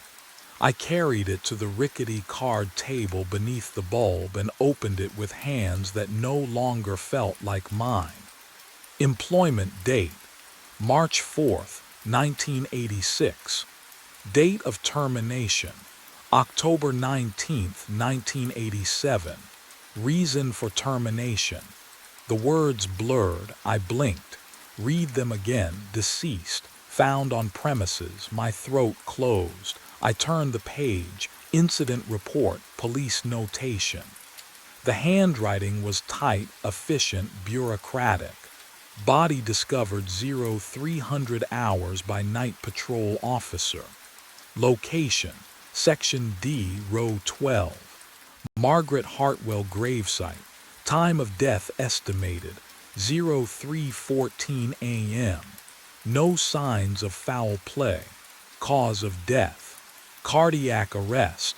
No next of kin notified. 03:14. The numbers burned. I couldn't breathe, couldn't think. My vision tunneled to the final page clipped inside the folder. Personnel photograph, required for all employees. I lifted it with trembling fingers. The face staring back at me was mine. Same receding hairline, same scar above the left eyebrow, same exhausted eyes. But the date stamp in the corner read April 7th, 1986. And in the margin, someone had written in faded blue ink. He said he'd been here before. I blinked, and the day was gone. My truck sat parked in Section B, engine cold. The sun hung low and orange through skeletal oaks. I was holding my rake, but the pile of leaves at my feet looked hours old, dry and crackling. My ACL throbbed like I'd been walking for miles. I couldn't remember anything after lunch. Panic crawled up my throat. Can you imagine losing 6 hours of your life, not sleeping through them, not forgetting them, just gone? I checked my phone. 4:17 p.m. The last thing I remembered was eating a sandwich in the shed at 11:30. I drove back to the office, hands shaking on the wheel. The heater blasted, but I couldn't get warm. That's when the smell hit me. Lilac, sweet and cloying like standing inside a funeral home cooler. It filled the cab thick enough to taste. There were no flowers in my truck. The next morning it happened again. I was trimming hedges near the south fence, and then I was standing at Margaret Hartwell's grave with pruning shears still in my hand. No memory of the walk, no sense of time passing, just a blank space where my mind should have been. The headstone felt warm under my palm despite the October cold. But what terrified me most wasn't the missing time. That evening, I stood at the shed window washing my hands. The water ran rust-brown from the pump. My reflection stared back, hollow-eyed and pale, and behind me, oh God, behind my left shoulder another face, same features, same uniform, watching me with eyes that didn't blink. I spun around.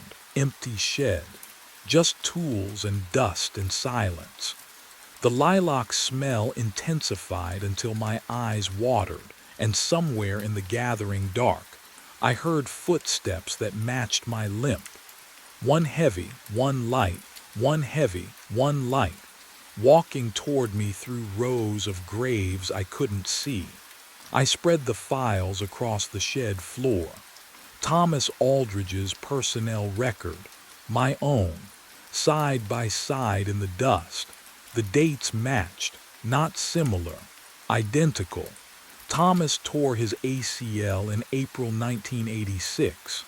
Spring maintenance accident, mower rolled on uneven ground. I tore mine April 2023. same month, same equipment failure, same everything. My hands shook as I flipped through his medical leave forms. The paper felt cold. Wrong. 8 weeks recovery for both of us. 8 weeks before we returned to work, limping changed. Thomas's wife filed for divorce in June 1986. Linda filed against me June 2023. I traced the words with my finger. The complaints were nearly identical. Emotional distance, refusal to communicate, a husband who'd become a stranger. The lilac smell thickened in my throat. I grabbed my own hiring date. October 1st, 2023. Thomas's hiring date. October 1st, 1986. Exactly 37 years apart. Can you imagine discovering you're not living your own life? That every choice you thought you made, someone made before you. My breath came in short gasps.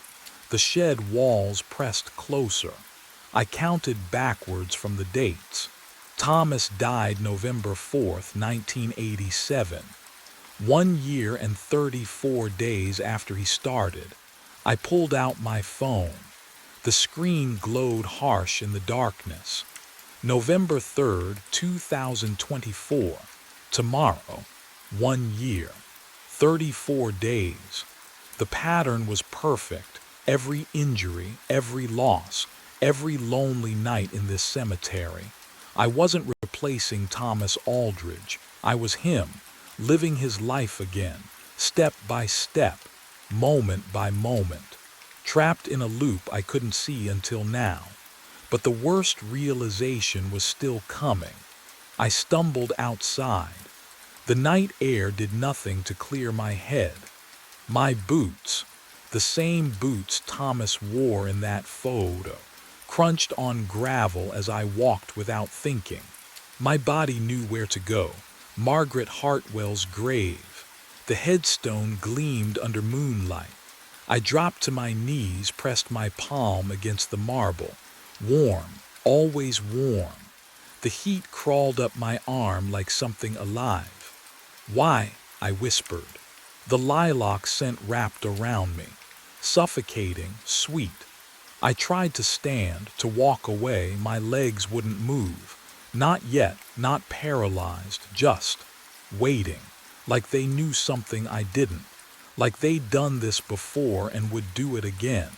I thought about the footage, the figure at 3:14 a.m.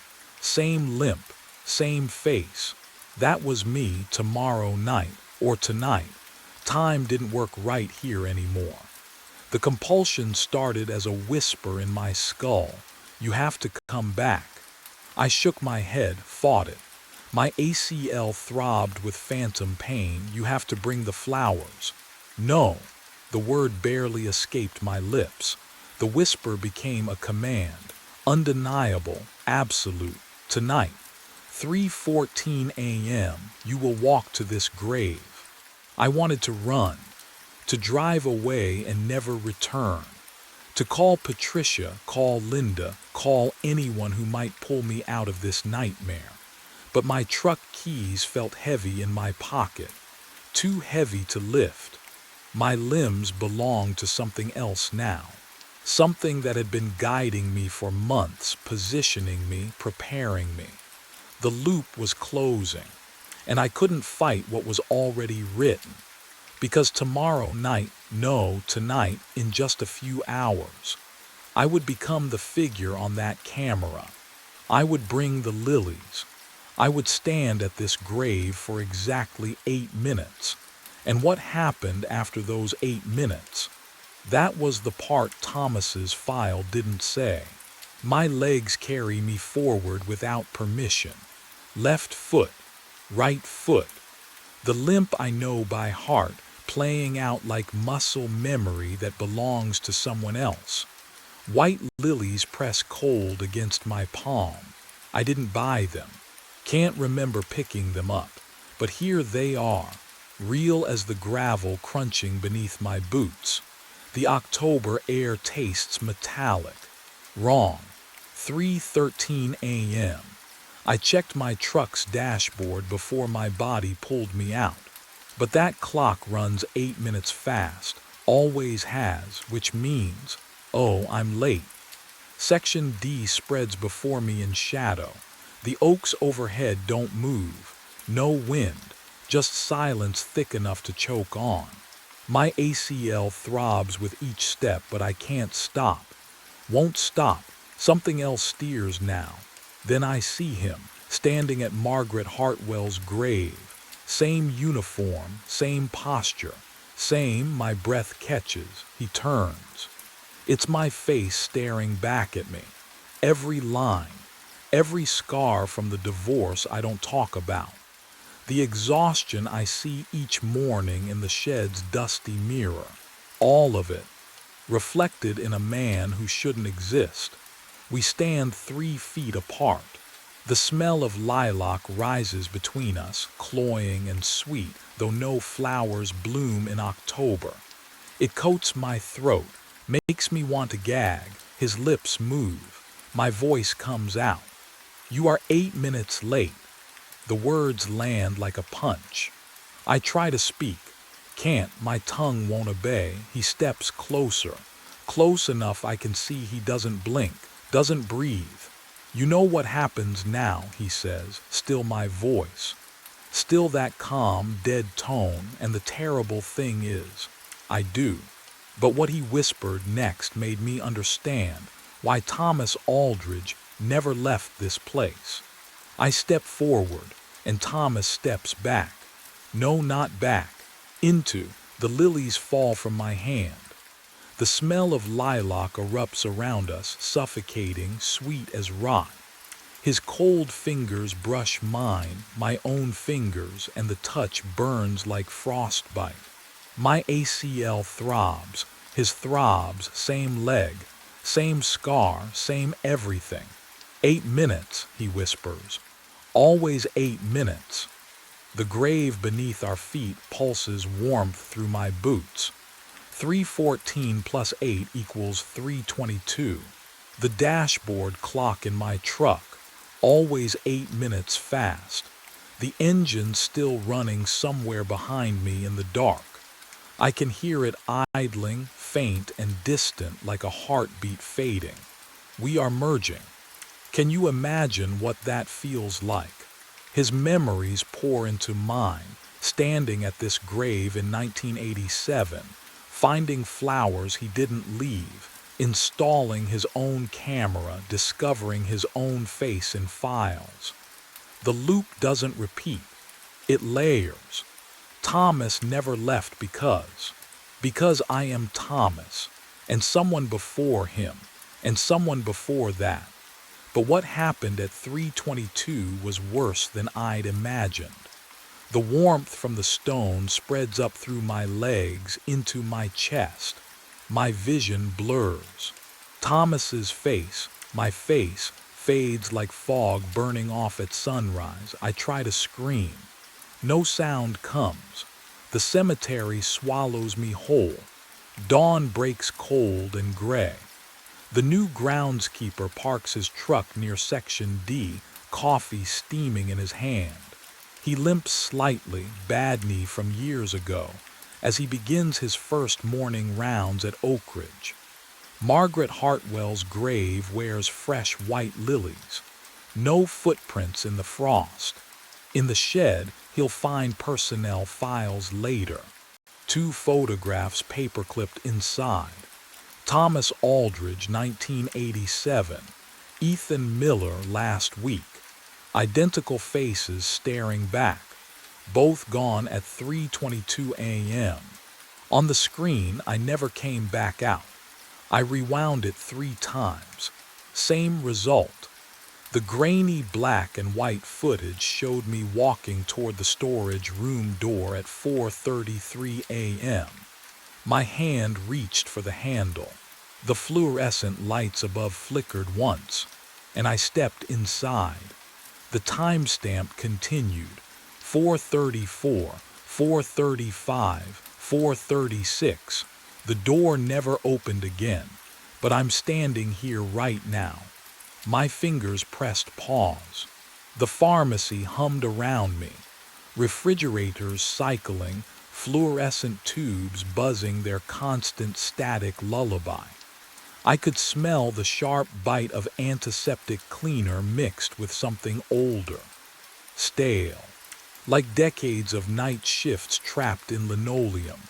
The time clock on the wall read 4:29 a.m., 5 minutes. I looked down at my hands on the prescription counter. Real, solid. The same hands I'd watched on that screen, reaching for a door I couldn't remember opening. When did I review this footage? Why couldn't I remember walking into that room? My shift log sat beside the keyboard. My handwriting filled yesterday's entry. Nothing unusual, nothing missing. But what the footage showed next made my breath catch. The back hallway remained empty for hours on the recording, until I walked past the camera again at 6:15 a.m. Same uniform, same tired posture, as if I'd been there the entire time, as if the storage room had never swallowed me at all. A sound echoed from the back of the pharmacy. Footsteps, slow, deliberate, coming from the storage room. My hands started to tremble. The clock ticked forward, 4:30 a.m.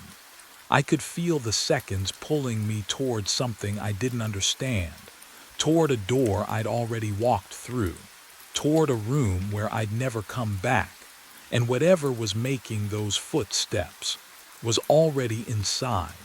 Those footsteps never came closer.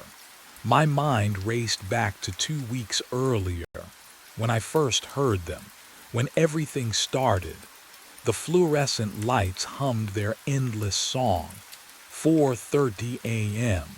Rain tapped against the pharmacy windows, gentle and rhythmic. I was counting inventory, something to keep my hands busy, my mind occupied. The night shift does that to you, makes you desperate for anything that feels like purpose. The door chime rang. He shuffled in from the storm, water dripping from a gray raincoat that looked decades old. 60s maybe. Hollow eyes sunk deep into his skull. The way he moved, slow, deliberate, like every step required negotiation with his bones. Sleeping pills. His voice scraped out like sandpaper on wood. Please. I turned to the prescription counter. Do you have a script, or over the counter is fine? He leaned against the register and I caught the smell. Old antiseptic. The kind that clings to hospital hallways and never quite washes out. Been trying to sleep for 8 years now. I grabbed a bottle of diphenhydramine. My hands were steadier then. Insomnia's rough. Have you tried? I retired from this pharmacy 8 years ago. He stared past me at the storage room door. But I never stopped working. The bottle slipped, caught it. I'm sorry. Night shift. He smiled, but his lips didn't move right, too slow, like the expression arrived late. Just like you, Owen Trask. My throat tightened. Can you imagine hearing your own name in a stranger's mouth at 4:30 in the morning? But what happened next would change everything. He reached for his wallet, the signature on his credit card. I saw it before he pulled cash instead. Same as mine, exact spelling. Owen, not Owen, not Ewan, Owen. How do you? He walked past me toward the storage room. Sir, that's employees only. He didn't stop, didn't turn. The door opened. He stepped inside. The fluorescent light inside flickered once, twice, then went dark. I counted to 10, waited for him to realize his mistake and come back out. Silence. I walked to the storage room, pushed the door open. Empty. Shelves of medication. Boxes stacked to the ceiling. No gray raincoat. No man. No back exit. The air inside was cold enough to see my breath. I checked the time clock on my way back to the counter. My fingers traced the fresh punch card. The name printed at the top made my stomach drop. Owen Trask, clocked out at 4:34 a.m., but I was still standing there, and I'd never clocked in anyone else that night. And that's when I realized the storage room door had locked itself behind me. I spent the next morning searching every database. The computer hummed in the back office, screen glow painting my face blue as I scrolled through decades of employee records. My finger cramped on the mouse. Click, scroll, click. The fluorescent lights overhead buzzed like insects trapped in glass. Nothing. No Owen Trask before me. No retirement record. No personnel file. I typed the name again, slower this time, as if precision could conjure proof from digital void. The system returned 0 results. When Denise arrived at 8, I cornered her by the coffee maker. The smell of burnt grounds mixed with her perfume, something floral and synthetic that made my head ache.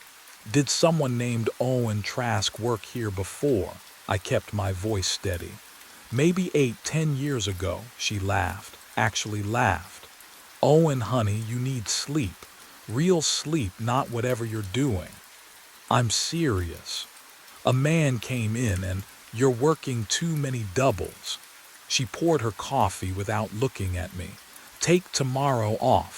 Doctor's orders. The conversation was over.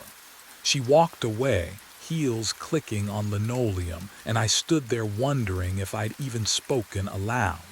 What would you do when no one believes you? I returned to the pharmacy floor, hands shaking as I restocked shelves. My fingers brushed a prescription bottle wedged behind newer inventory. I pulled it free. The label was yellowed, faded. The handwriting was mine. That specific slant on the capital T, the way I looped my O's. But the date read March 7th, 1987. I was not born until 1991. The bottle felt ice cold in my palm. I stared at my own signature, impossible, undeniable, and understood then that something far worse than exhaustion was happening.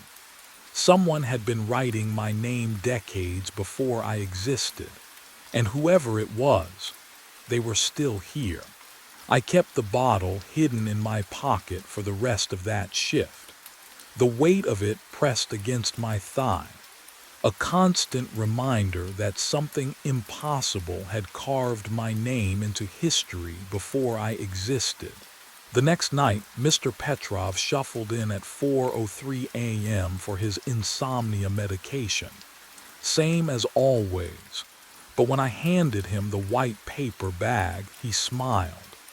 "You gave me that same advice last week," he said. About taking it with warm milk, worked like a charm. I hadn't seen him in 2 weeks. I don't remember that, I said. He tapped the counter twice. Sure you do. You were wearing that same blue watch. Told me you got it from your father. My wrist was bare. I'd never owned a watch in my life. He left before I could ask him what he meant. The fluorescent lights buzzed overhead, the only sound in the empty pharmacy. My hands were shaking. What would you do? Would you convince yourself you'd forgotten?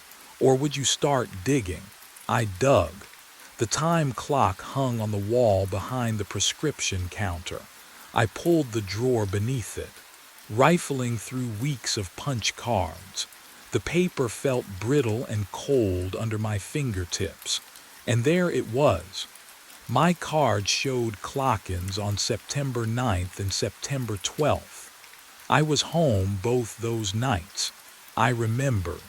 I'd called in sick with a migraine, but the proof contradicted my memory. What I found in the security footage room would unravel me completely. The monitor cast a pale glow across my face as I scrolled backward through hours of recordings. Night after night of empty aisles and flickering lights. The timestamp ticked in the corner: 4:28, 4:29, 4:30, 4:31, 4:32, 4:33. Then, nothing, static. A gap lasting exactly 60 seconds. When the feed resumed at 4:34, the storage room door stood open, but I never came back out. I checked another night. Same gap. Same open door, same absence. 5 nights, 7 nights, 11 nights. Every single time. I walked into that storage room at 4:33 a.m. and vanished from existence. The question wasn't who had been impersonating me anymore.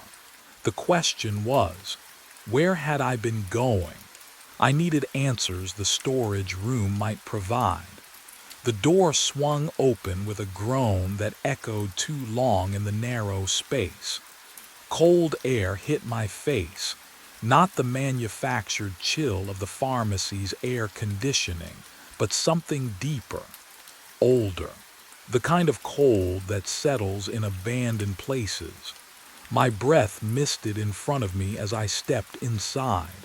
The smell struck me next, antiseptic, but not the sharp chemical tang we used now.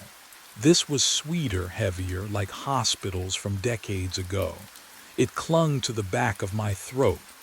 Boxes lined metal shelves. Inventory I cataloged every week. And yet, there in the far corner, a filing cabinet I'd never noticed before. Gray metal, rusted at the edges. A lock hung from the top drawer, tarnished brass. My hands trembled as I searched the key ring Denise kept in the office. Most were labeled. One wasn't, small, brass. It slid into the lock with a click that made my stomach drop. The drawer opened with a shriek of metal on metal. Personnel files, dozens of them. I pulled the first one out and the paper felt wrong, too thick, too yellowed. The tab read Trask Owen, my file. But the higher date said 1962. I grabbed another. Trask Owen, hired 1971. Another, 1983, 1992, 2001, 2009, 2015. 7 files, 7 Owen Trasks, all assigned to night shifts. My pulse hammered in my ears as I opened each one. The handwriting on every application was identical. My handwriting, the same slant, the same loop in the capital T, the same pressure on the pen. But what I found at the bottom of each file made my vision blur. No termination date. Not one. Just blank lines where the exit interviews should have been, and handwritten notes in the margins that all said the same thing. Still here. I palmed the amphetamines from aisle 3 at 2:30 a.m. The bitter taste dissolved under my tongue, chemical and sharp, burning as it went down. If sleep was the trap, then I wouldn't sleep. Simple. Can you blame me? The fluorescent lights began to hum differently around 3:15. Higher pitched. Wrong. I blinked and Mr. Petrov stood at the counter, except I hadn't heard the door chime. His lips moved, but the words arrived 2 seconds delayed, like a badly dubbed film. "My prescription," he said. I handed it to him. My fingers trembled. He flickered. There one moment, gone the next. The bottle sat on the counter where his hand should have been. The amphetamines sharpened everything into crystal edges. Every sound scraped against my eardrums. The refrigerator hum. My own breathing. Footsteps I couldn't locate. I pressed my palms against the cool laminate counter to anchor myself to something solid, something real. At 3:45, movement caught my eye outside the front window. Him, the older version of me, stood in the parking lot beneath the single street light. His mouth moved in desperate shapes. Warnings I couldn't hear through the glass. His hollow eyes locked onto mine, and I saw decades of exhaustion carved into his face. He pointed toward the clock, then at me, then at the storage room. I looked away. When I looked back, he was gone. What I saw at 4:15 broke something fundamental inside me. Behind the prescription counter where I stood, another version of me sorted pills into orange bottles. Same white coat, same tired posture, same everything. He worked as though I didn't exist, counting tablets with methodical precision. I couldn't move, couldn't breathe. He looked up and met my eyes. Neither of us spoke. But the real horror was this: I couldn't remember which one I was. At 4:27 a.m., I made my choice. If I walked into that storage room every night at 4:33, then I would go in early, before the cycle, before whatever mechanism pulled me through that door could activate. The amphetamine still buzzed in my blood as I pushed through the storage room entrance. The air inside hit me like stepping into a freezer, not the normal chill, but something deeper, bone cold. The door clicked shut behind me. I reached for the handle. My fingers closed around smooth wall. No, I spun around. The door was gone. Just cinderblock painted institutional beige, unbroken from floor to ceiling. I pressed my palms against it, searching for a seam, a crack, anything. But the wall was solid, real. My breath came faster, fogging in the frigid air. The clock on the opposite wall read 4:34 a.m. Impossible. I'd entered at 4:27. I watched the second hand. It didn't move. Frozen. But I could hear my watch ticking on my wrist, could feel time passing in the drum of my pulse. And then, sounds from beyond the wall. The pharmacy was still operating. I heard the register drawer slide open, the soft beep of the scanner, footsteps on linoleum, my footsteps, that familiar rhythm of pacing behind the counter. Someone was working my shift. Would you believe me if I told you I started laughing? The sound came out cracked, desperate. I tried to break the cycle by hiding inside it, and instead I'd locked myself in the very heart of the anomaly. The storage room wasn't where I disappeared to, it was where I'd always been. What I'd realized as the temperature dropped another impossible degree chilled me worse than the air. If the pharmacy was still running outside these walls, then what version of me was working the counter? And how many of us were trapped in here with me? I heard the breath first, not my own, someone else's. Slow and ragged like air pulled through damaged lungs. The temperature dropped another 10 degrees. I felt it bite through my shirt, sink into my chest. He stood in the corner where no corner should exist. The older man. The one who'd asked for sleeping pills 2 weeks ago. Hollow-eyed, exhausted, wearing the same Medi-Quick vest I had on, but decades more faded. "You're starting to remember now," he said, his voice scraped like rust. "Aren't you?" Remember what? My own voice sounded thin, desperate. The shift. He stepped closer. The smell of old antiseptic rolled off him. That same wrong smell that had lived in this room for weeks. It never ends, Owen. We clock in, but we never clock out. My pulse hammered in my throat. We echoes. He pressed his palm against the cinder block where the door used to be.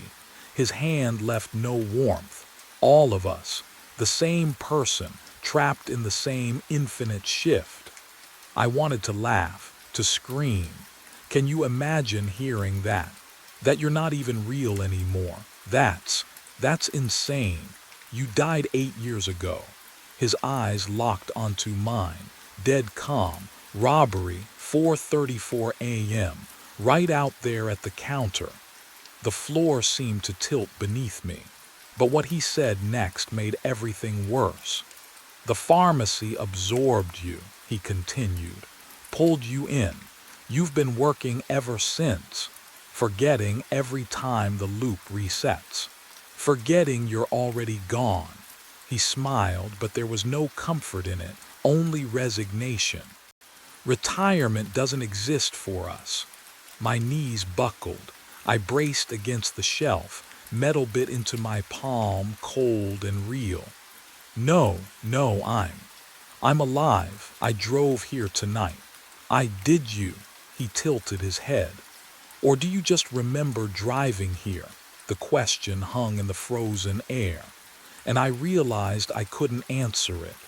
I clawed at the storage room walls until my fingernails split. The concrete was ice cold, slick with something that smelled like formaldehyde and rust. My breath came in ragged gasps. The wall gave way to a door I hadn't seen before. The pharmacy counter stretched before me. Fluorescent lights hummed overhead. The time clock read 4:29. I spun around, ran back through the door. It opened too. The counter again. Same humming lights, same frozen time. What would you do? When every exit leads to the same beginning. I tried 7 more doors. Storage room, break room, bathroom. Each one dumped me behind that counter like a skipping record. My legs buckled.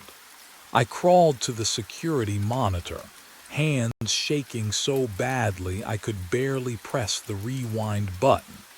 The screen flickered. Multiple feeds displayed simultaneously, different dates, different angles. And there I was, 12 versions of me, some younger, some grayer, all wearing the same vest. All stocking the same shelves at 4:32 a.m. across nights that spanned decades. But what I saw next would shatter everything I thought I understood about the loop. I scrolled back, further, 8 years to the night I supposedly died. The timestamp read 4:33 a.m. A figure in a black hoodie entered frame, moving toward the register. I watched myself, the me from 8 years ago, look up from the pill bottles. The robber raised a gun. My younger self lifted his hands, said something. The robber stepped closer into the light of the fluorescent fixture overhead. I pressed my face to the monitor. The hoodie fell back. No. The robber's face was mine, hollow-eyed, ancient. The same face that had just told me I was dead. And that's when I understood. I wasn't just trapped in the loop. I was the loop. I stand behind the counter at 4:30 a.m. The fluorescent lights buzz overhead. That familiar hum I've heard for decades, or maybe just weeks. Time doesn't mean what it used to. The antiseptic smell is comforting now. Isn't that strange? What would you do if the thing that trapped you became the only thing you knew? The door chimes. A young woman enters, 20-something, dark hair pulled back, nervous smile. She carries a folder against her chest like armor. Denise appears from the back office, coffee in hand. The steam rises between them. "This is Owen," Denise says, gesturing toward me. "He'll show you the ropes tonight." The woman extends her hand. I take it. Her palm is warm. Mine feels cold, dead cold. "I'm really excited," she says. Her voice is bright, hopeful. "I've been looking for something stable. Night shifts are perfect for my schedule." I open my mouth. Nothing. I try again. My throat works. My lips move. But no sound emerges, not even a whisper. The pharmacy swallows every syllable before it can form. The woman doesn't notice. She's already looking around, taking inventory of her new prison. Denise hands her a name tag. She pins it to her shirt, fingers fumbling slightly. I watch the metal catch the fluorescent glare. Her name is printed clearly. Not mine. Not yet. But what happened to me will happen to her. I know that now. The clock on the wall ticks forward. 4:33, 4:34. My hand moves on its own. I reach for the time clock. Punch out. The card slots into place with a mechanical click. The woman smiles at me as I grab my coat. "See you tomorrow," she asks. I nod. She will understand soon. When the older version of herself walks through that door at 4:30 a.m. requesting pills she'll never take, when she finds personnel files with her handwriting from years before she was born, she will understand that some shifts never end. The voice on the phone was mine. I pressed the cold plastic against my ear and heard myself speak. Not an echo, not a recording, my voice, my exact cadence, the way I swallow before bad news. "Vincent," it said, "Platform 7, 6:23. The train derails."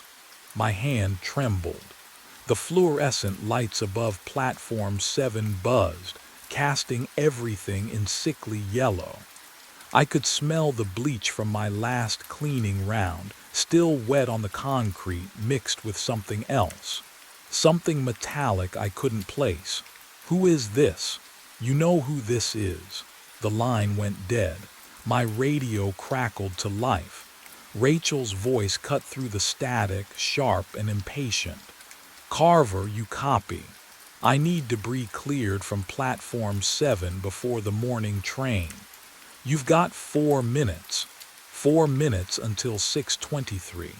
I clipped the radio back to my belt. My breath came shallow. The station was empty at this hour, just me and the hum of distant ventilation. But I wasn't alone. I never was down here.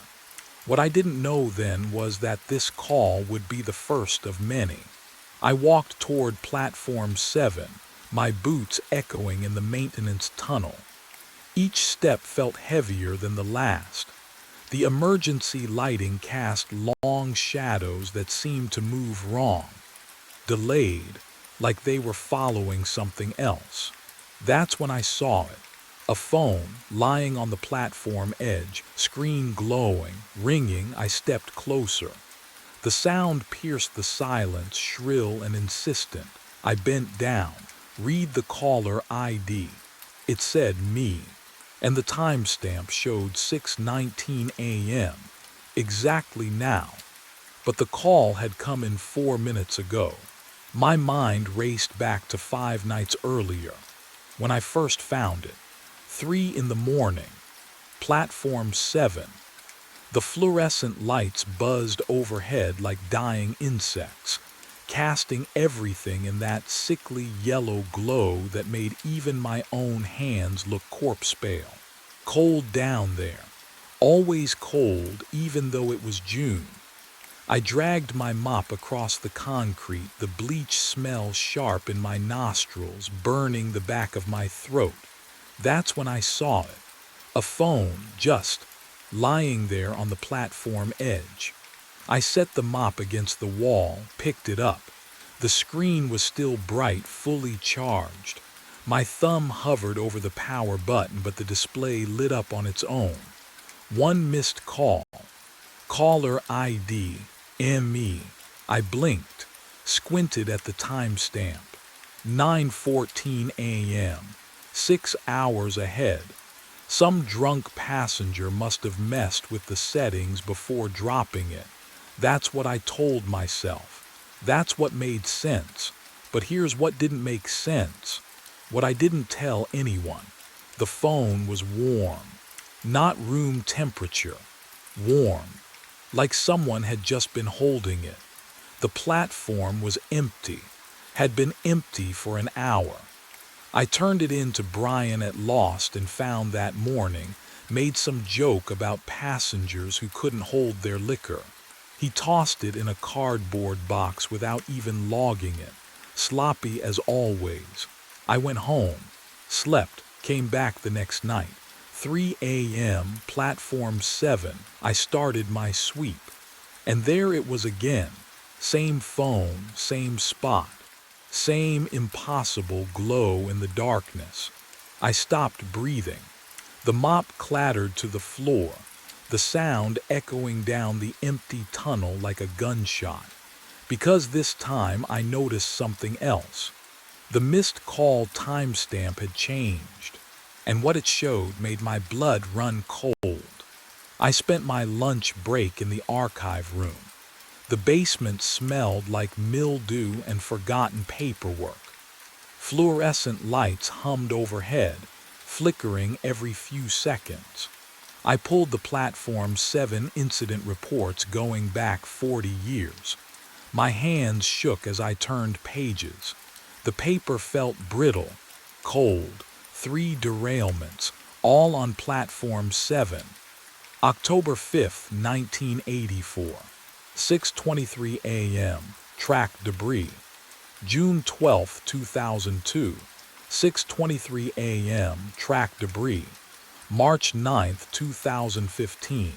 6:23 a.m. Track debris. The same time every single time. I wiped sweat from my forehead despite the chill. Can you imagine finding a pattern like that? Coincidence doesn't repeat with that kind of precision. I flipped through maintenance logs looking for what? I didn't know. Proof that I wasn't losing my mind, maybe. But what I found instead made everything worse. A log from 9 years ago. Routine cleaning schedule. Night shift assignments. I scanned the signatures at the bottom of each page. Different names, different handwriting. Then I stopped. My signature not similar, not close, exact. The way I looped the V in Vincent. The way I cross my T's too high. My employee number beneath it. I never worked here 9 years ago. I was still married then, still living upstate. I didn't even move to the city until 6 years ago. My finger traced the ink. It didn't smudge. Wasn't a photocopy. Original pen. Original pressure marks on the paper. I checked the date again. Checked my own signature again. The archive room suddenly felt smaller. The lights buzzed louder. My breath came in short gasps.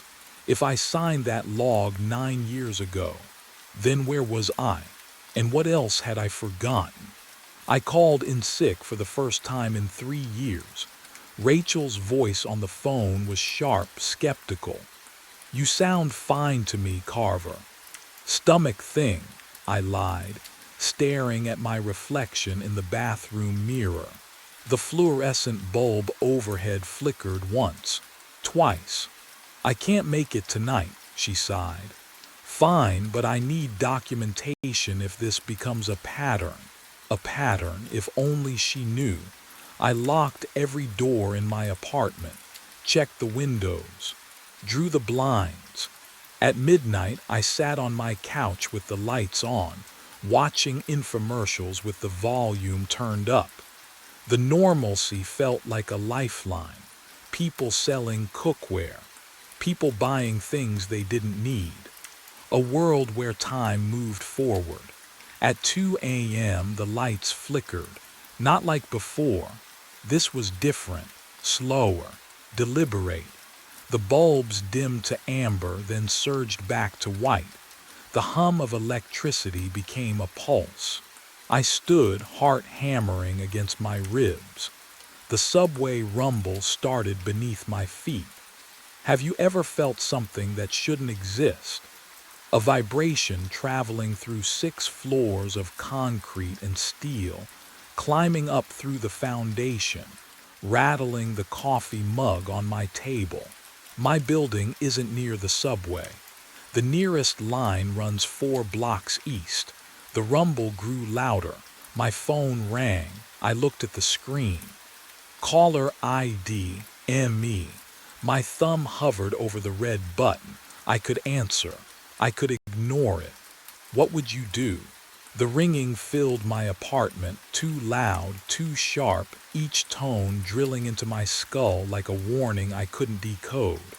I didn't answer. The ringing stopped. The rumble stopped. The lights steadied.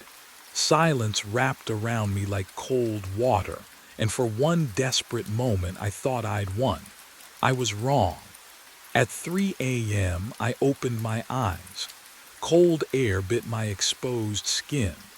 The smell of bleach and damp concrete filled my lungs. Overhead, fluorescent lights buzzed in their familiar rhythm. My fingers gripped something solid, the handle of my cleaning cart.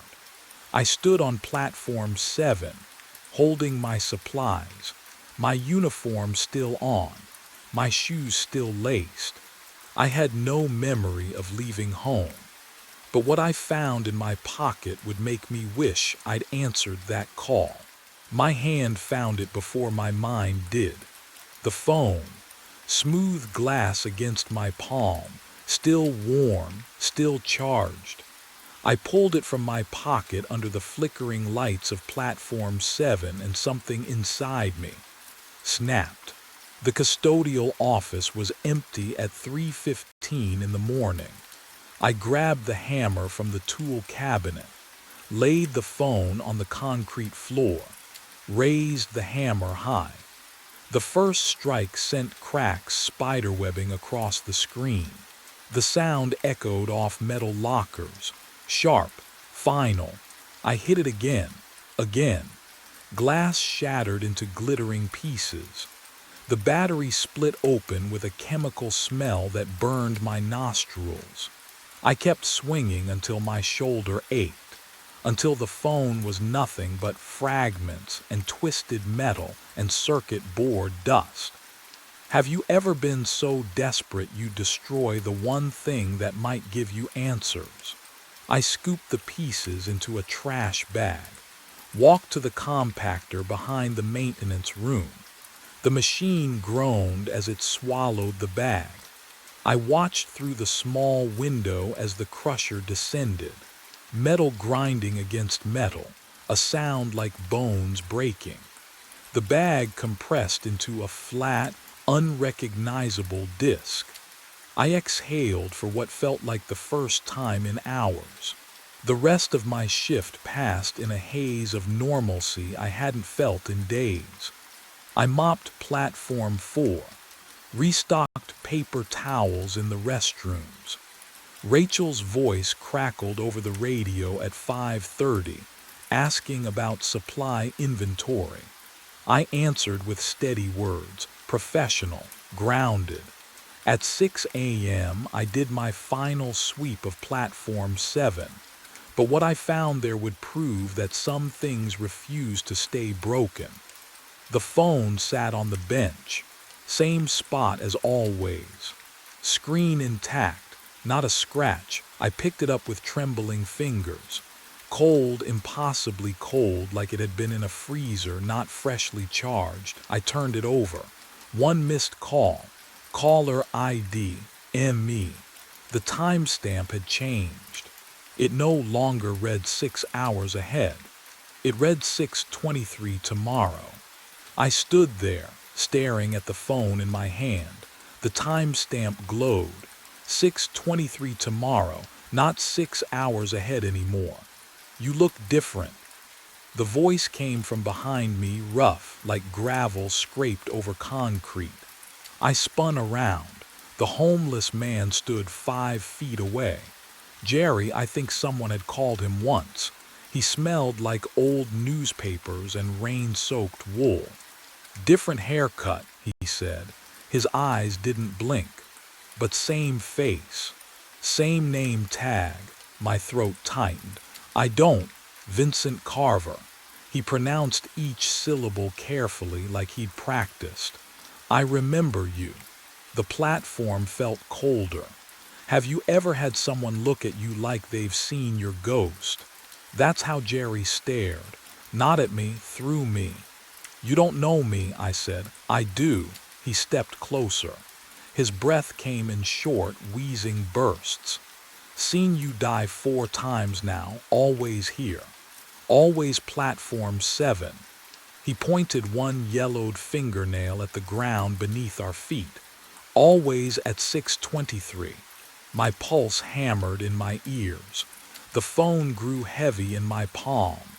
You're confused, I said. I've never, you have. Jerry reached into his coat. The fabric rustled.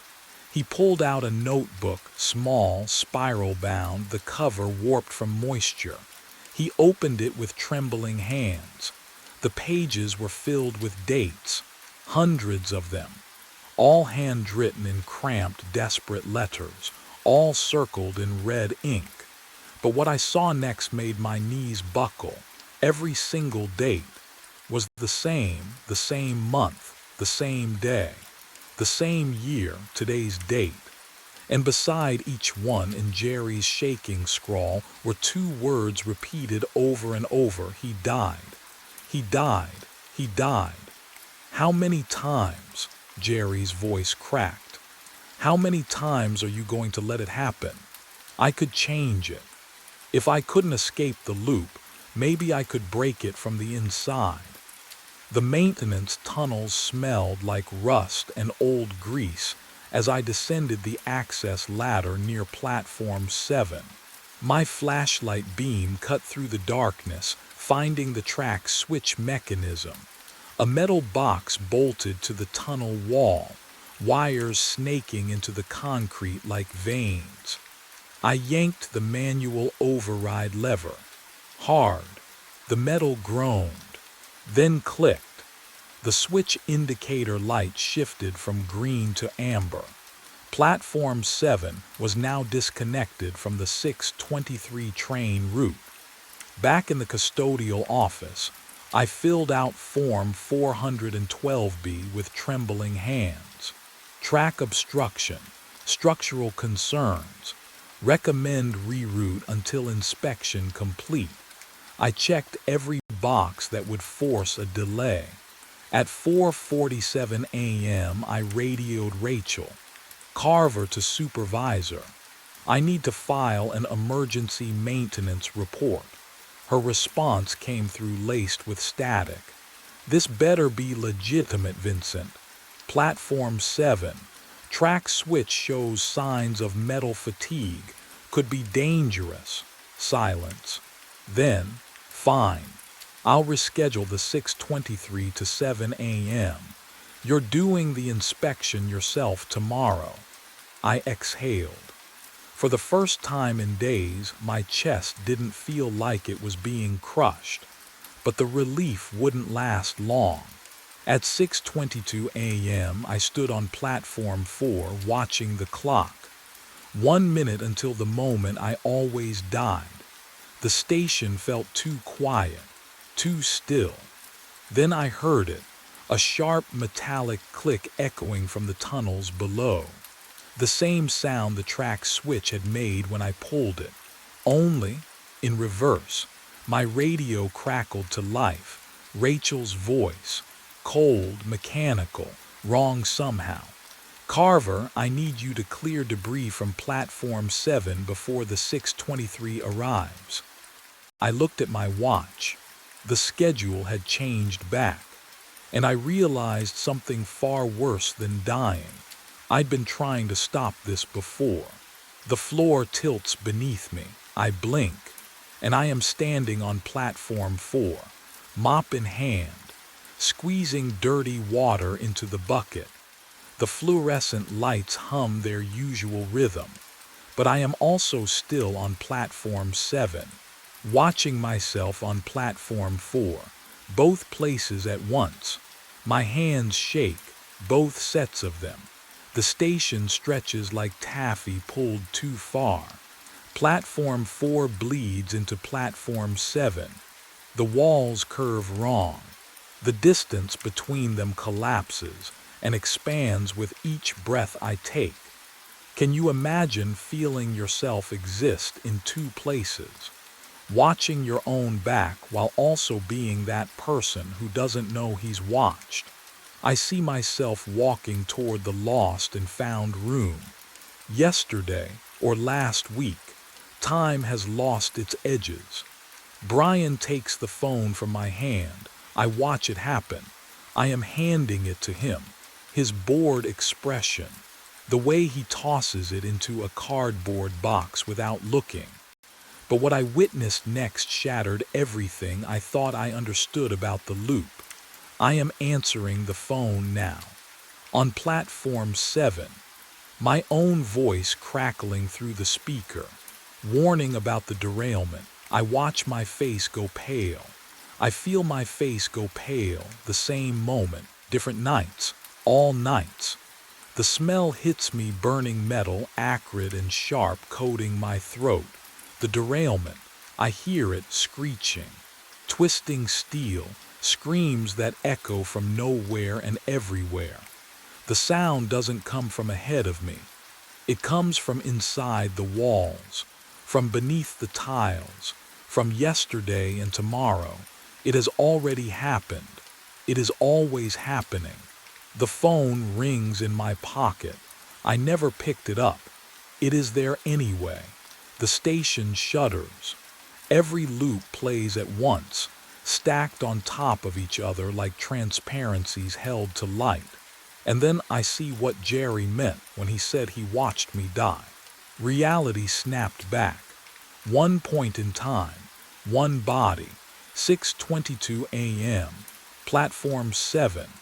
The fluorescent lights above me buzzed their usual sickly hum.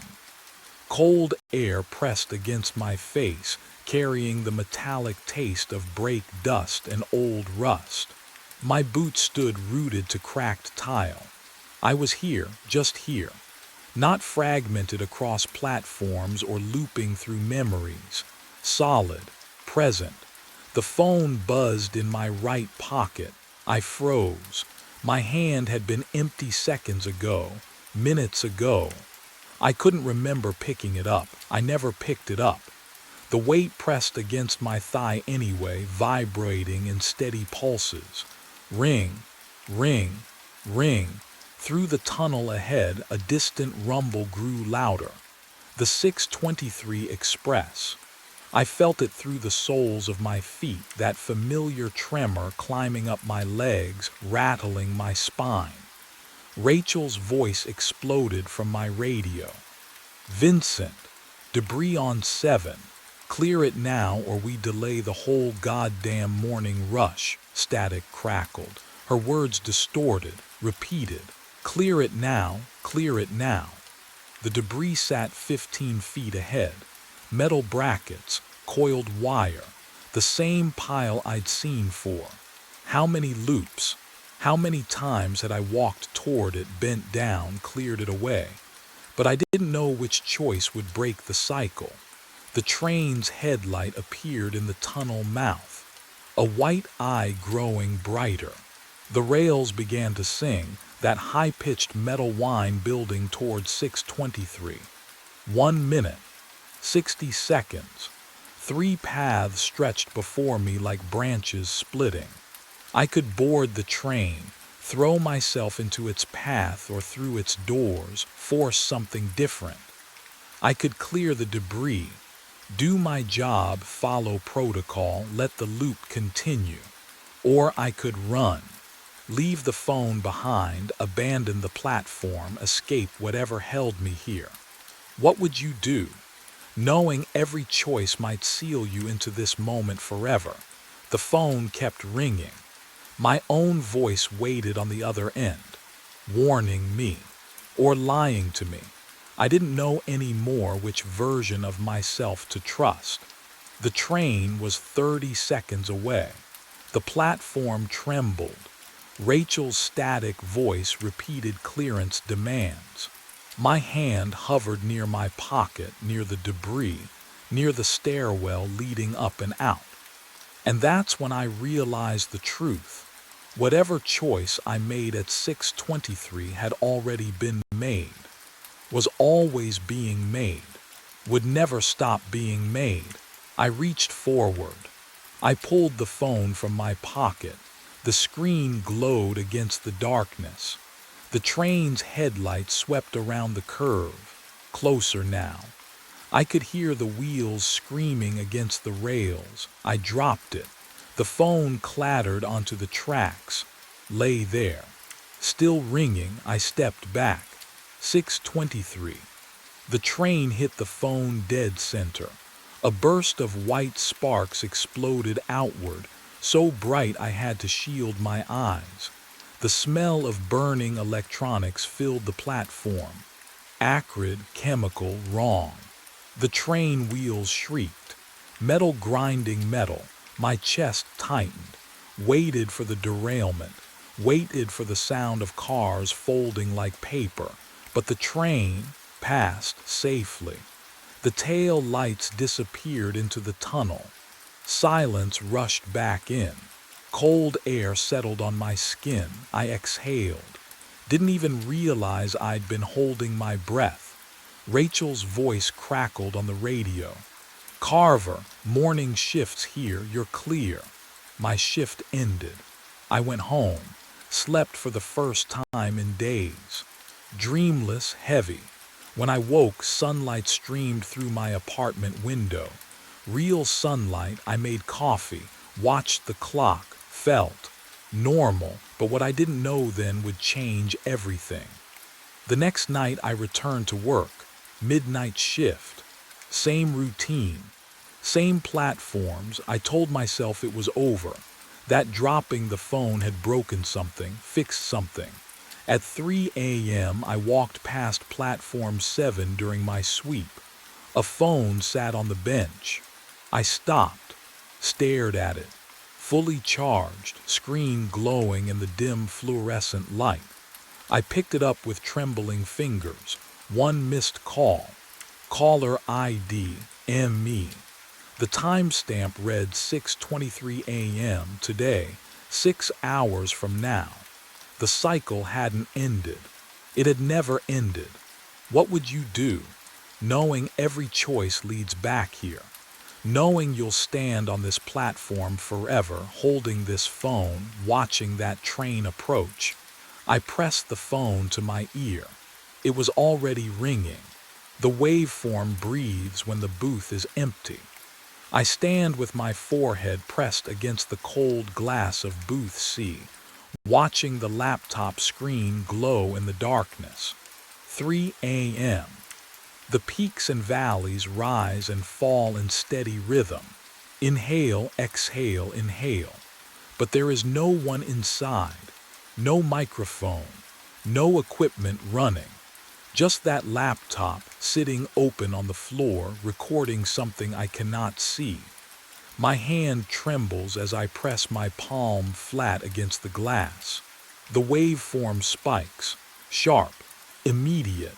Like something exhaled hard against the other side, I jerk back. The smell hits me then, wet copper like pennies left in rain. The booth should smell like foam and plastic. It always smells like foam and plastic. But tonight it smells like old blood and condensation. Can you imagine standing there, knowing the door is locked from the inside? Knowing you are alone in a windowless studio at 3 in the morning and something is breathing where nothing should breathe. I check the door again. Locked. The bolt is thrown from within the booth.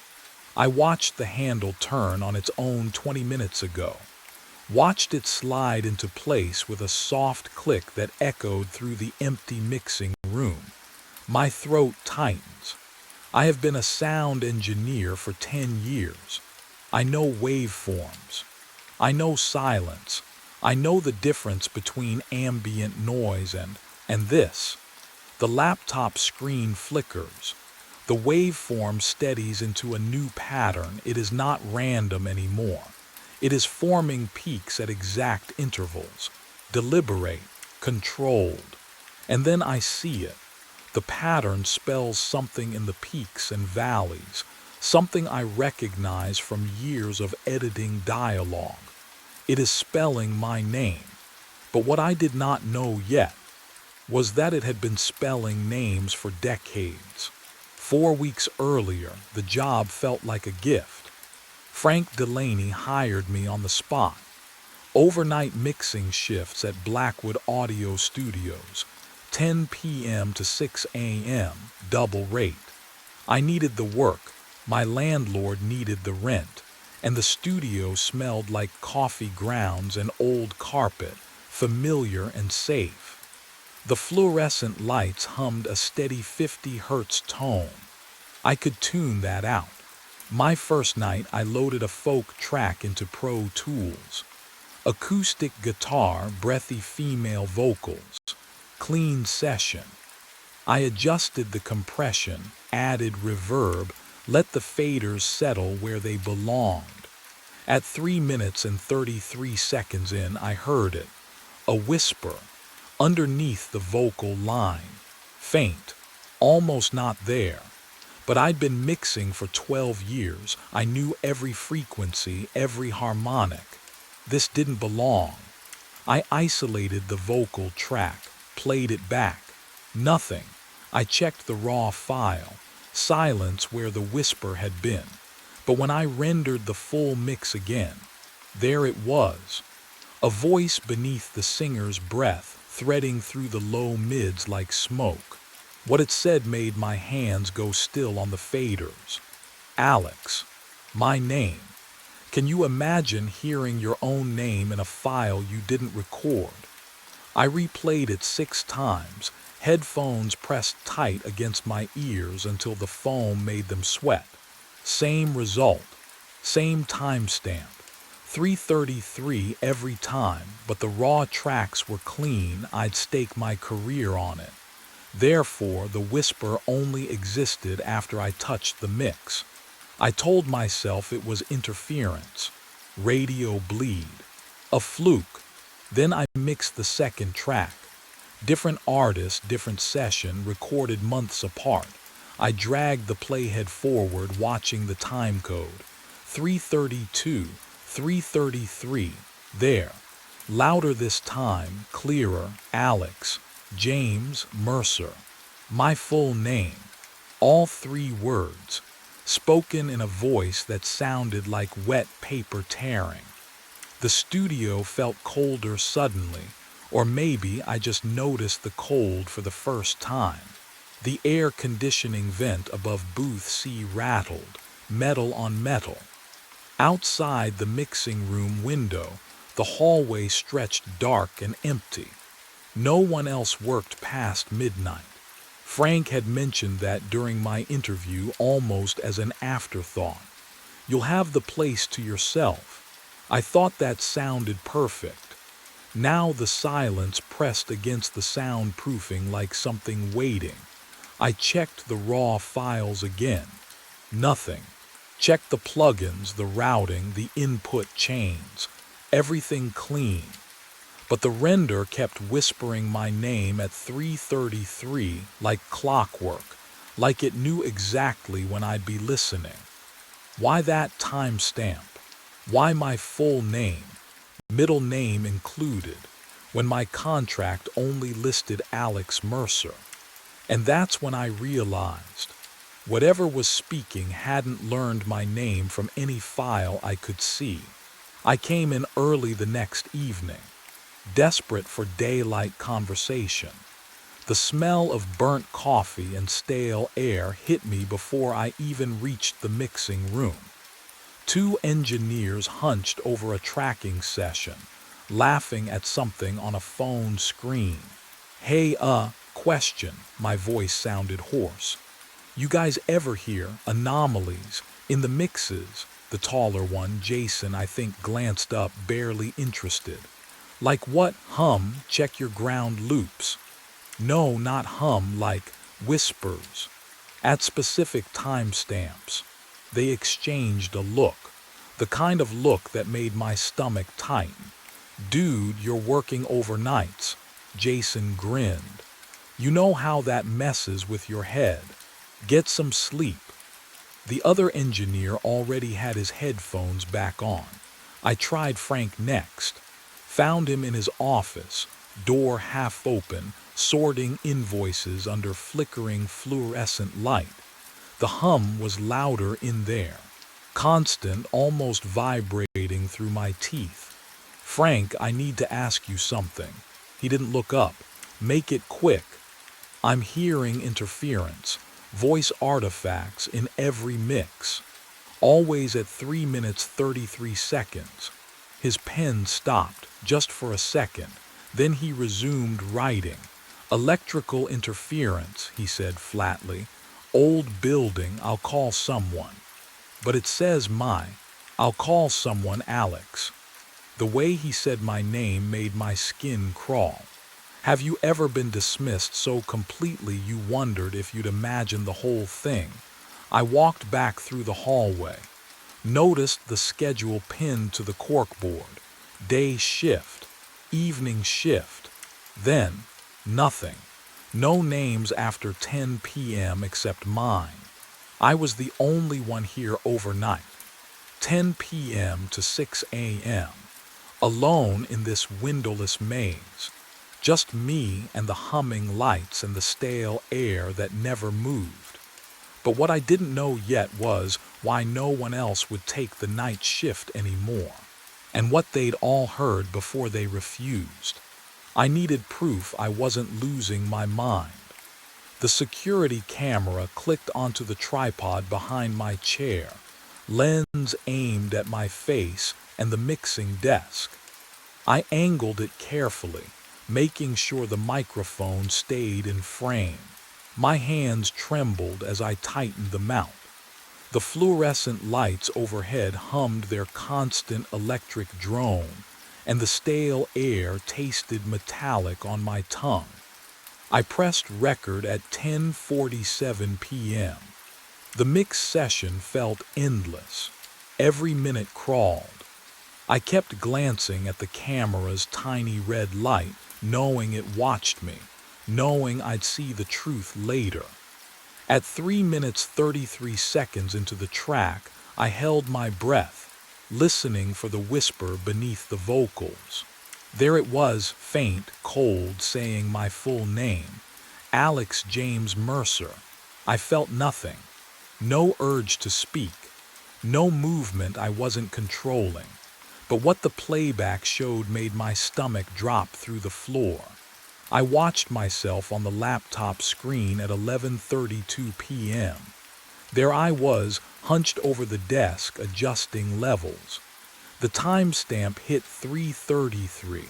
On screen, my hands stopped, just froze mid-gesture. My head lifted slowly, mechanically, eyes wide open but completely blank, like someone had scooped out everything behind them and left only glass. I leaned forward, toward the microphone. My lips moved. The audio captured it perfectly, a whisper in my own voice, cold and hollow.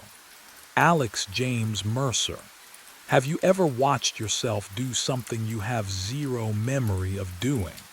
It's like staring at a stranger wearing your face. My hands shook so badly I could barely pause the video. I shoved back from the desk, and the drawer handle was ice cold against my palm as I yanked it open, searching for anything. My fingers found paper wedged in the back corner, yellowed, folded tight. The handwriting was frantic, ink pressed deep into the fibers. "It is not you whispering." Check Booth C. signed Curtis Vale, former engineer, and scrawled below in trembling letters, "If you are reading this, you are already being recorded." The studio archive smelled wrong, like dust mixed with something metallic, almost like burnt copper. I descended the basement stairs at 4 in the morning, Curtis's note crumpled in my fist. The fluorescent lights down here flickered in a rhythm that made my pulse quicken. Personnel files lined metal shelves, cold to the touch. I pulled every overnight engineer folder from the past decade. 7 names, 7 resignation dates. No 2-week notices, just abrupt departures, sometimes mid-shift. My hands trembled as I reached Curtis Vale's file. Terminated. October 14th, 2019. Not resigned. Terminated. I cornered Frank the next evening before my shift. "Tell me about Curtis Vale." His jaw tightened. "That's not. We don't discuss former employees." "Why not?" "Drop it, Alex." He turned away, but I saw his hand shake as he reached for the door. So I went back down. The hard drive sat in plastic bins labeled by year. I found 2019 and hauled it to the mixing room. My laptop whirred as I searched Curtis's session files. There, his final mix. Dated October 13th, 2019. The night before his termination. I loaded it, pressed play. At 3 minutes and 33 seconds, his voice emerged beneath the track. Calm, hollow. 472 Burnside Street. August 9th, 1990. October 14th, 2019. His address, his birthday, and a date. But what I discovered next made my blood freeze. I Googled Curtis Vale's obituary. Died October 14th, 2019. Unexplained cardiac arrest. Age 29. He whispered his own death date, and 24 hours later it came true. And that's when I realized the whisper wasn't just recording me. It was predicting something far worse. I had to know if it would happen to me too. The mixing desk felt colder under my palms as I set up a fresh session. Fingers trembling so badly I fumbled the cable inputs twice. The fluorescent lights overhead hummed their usual monotone dirge, but tonight the sound felt thicker, like it was pressing against my eardrums. I hit record. 3 minutes, 33 seconds. That's all I had to wait. My heartbeat filled the headphones as the timeline crawled forward, each second stretching like warm tar. I watched the waveform dance with my breath, with the soft creak of my chair, with the wet click of my throat when I swallowed. At 3 minutes 32 seconds, my hands went numb. Then, silence. My own voice whispered through the speakers. Clear, calm, familiar but wrong, like hearing yourself on an old answering machine. 417 Hawthorne Street, Apartment B, September 12, 1992. My address, my birthday, November 21st, next Thursday. The air left my lungs. Can you imagine hearing the exact date you're supposed to die? Not from a doctor, not from a fortune teller, from your own mouth speaking words you never said. I slammed my fist on the delete key. The file blinked out, then reappeared. I deleted it again, 5 times. Each time it regenerated like a wound refusing to close. But what I did next made everything so much worse. I ran, grabbed my jacket, my keys, didn't bother shutting down the equipment. The hallway stretched longer than I remembered, my footsteps echoing in a rhythm that sounded almost like whispering. The exit door's push bar felt sticky under my palm. Was that condensation or something else?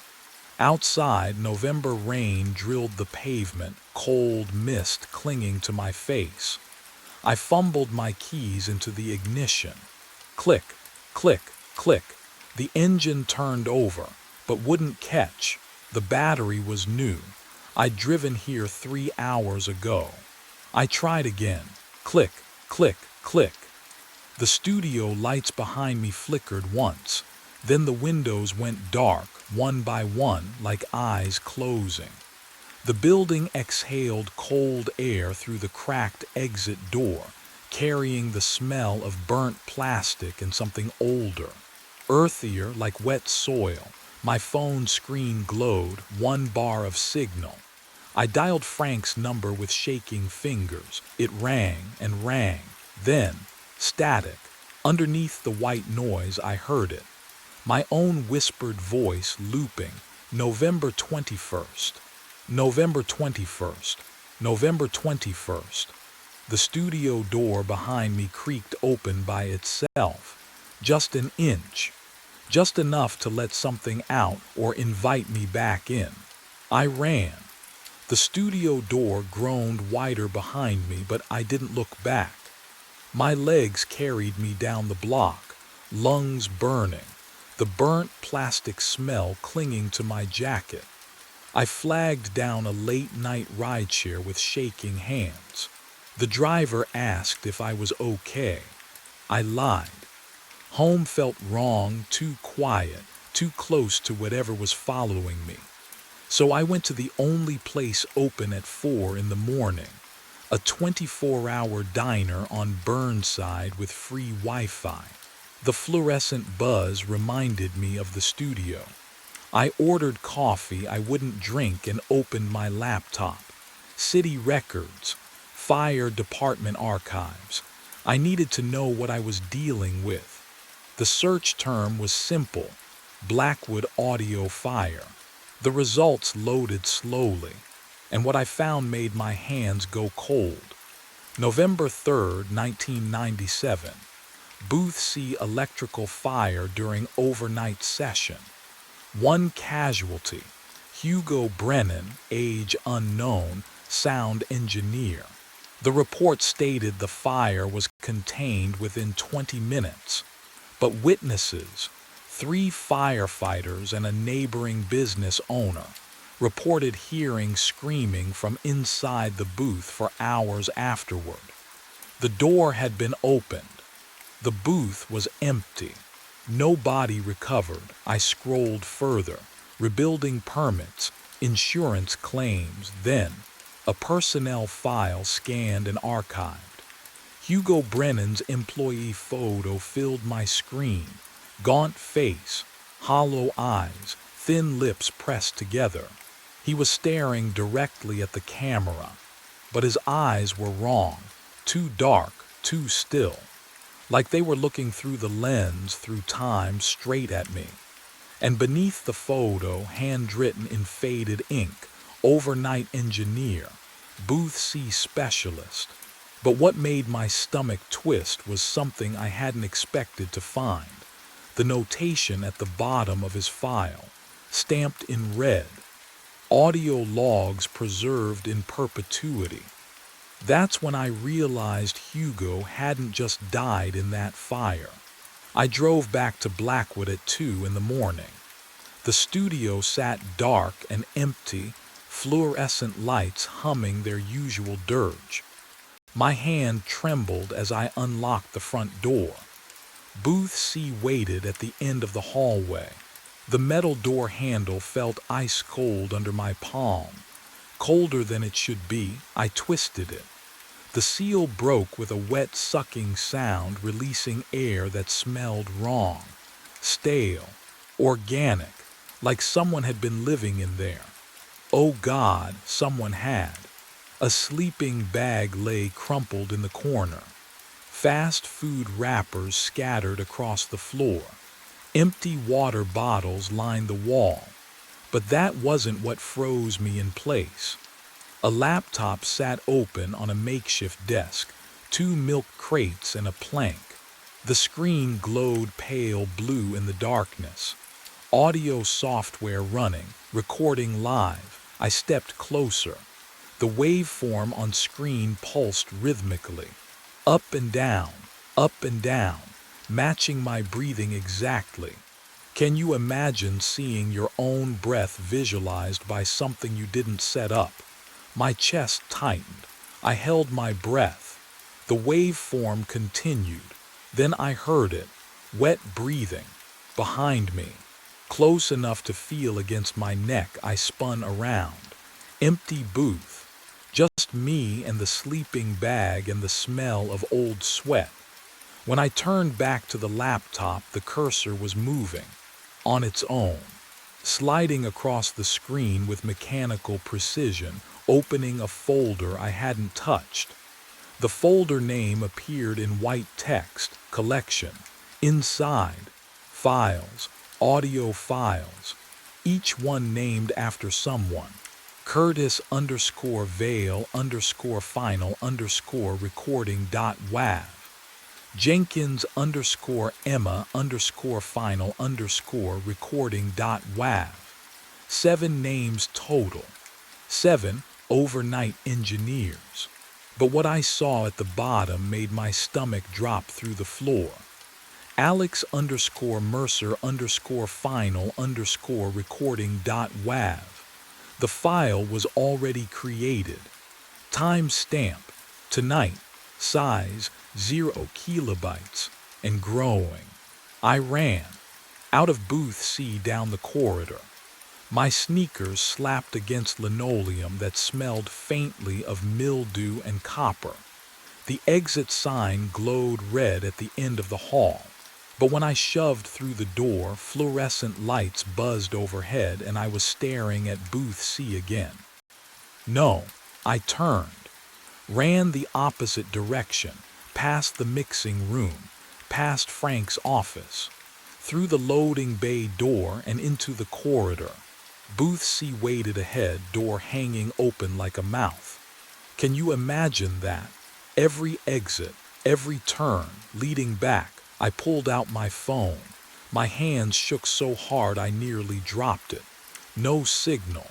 I dialed 911 anyway.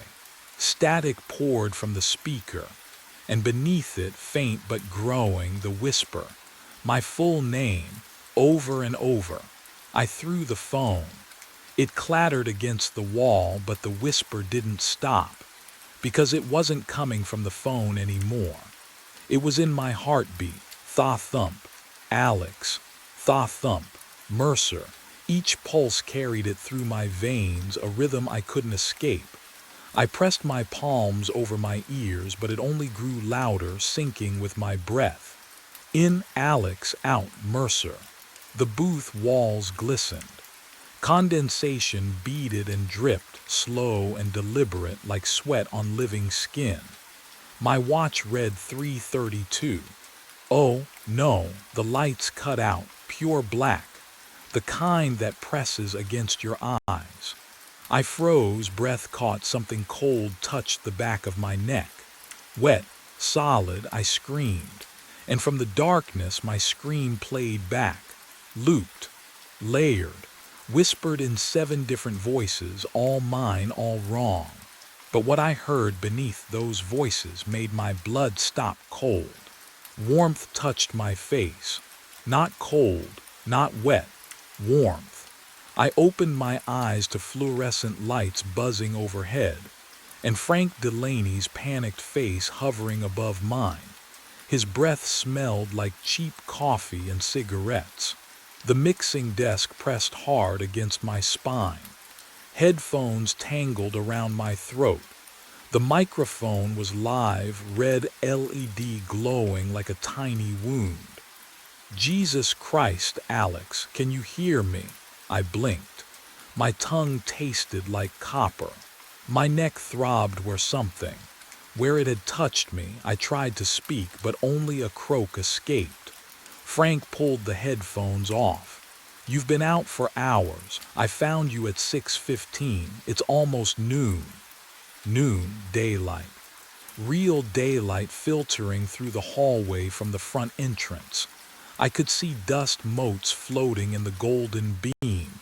I wanted to cry. I'm leaving, I whispered. What? I'm leaving. Forever, I'm done. Frank stepped back, hands raised. Okay. Okay, you need a hospital. No. I shoved myself upright. The studio spun, but I forced my legs to work. One step, another. The floor felt solid. The walls stayed where they were. I stumbled past Frank, past the mixing room, past booth C. I didn't look inside. I couldn't. My car started on the first try.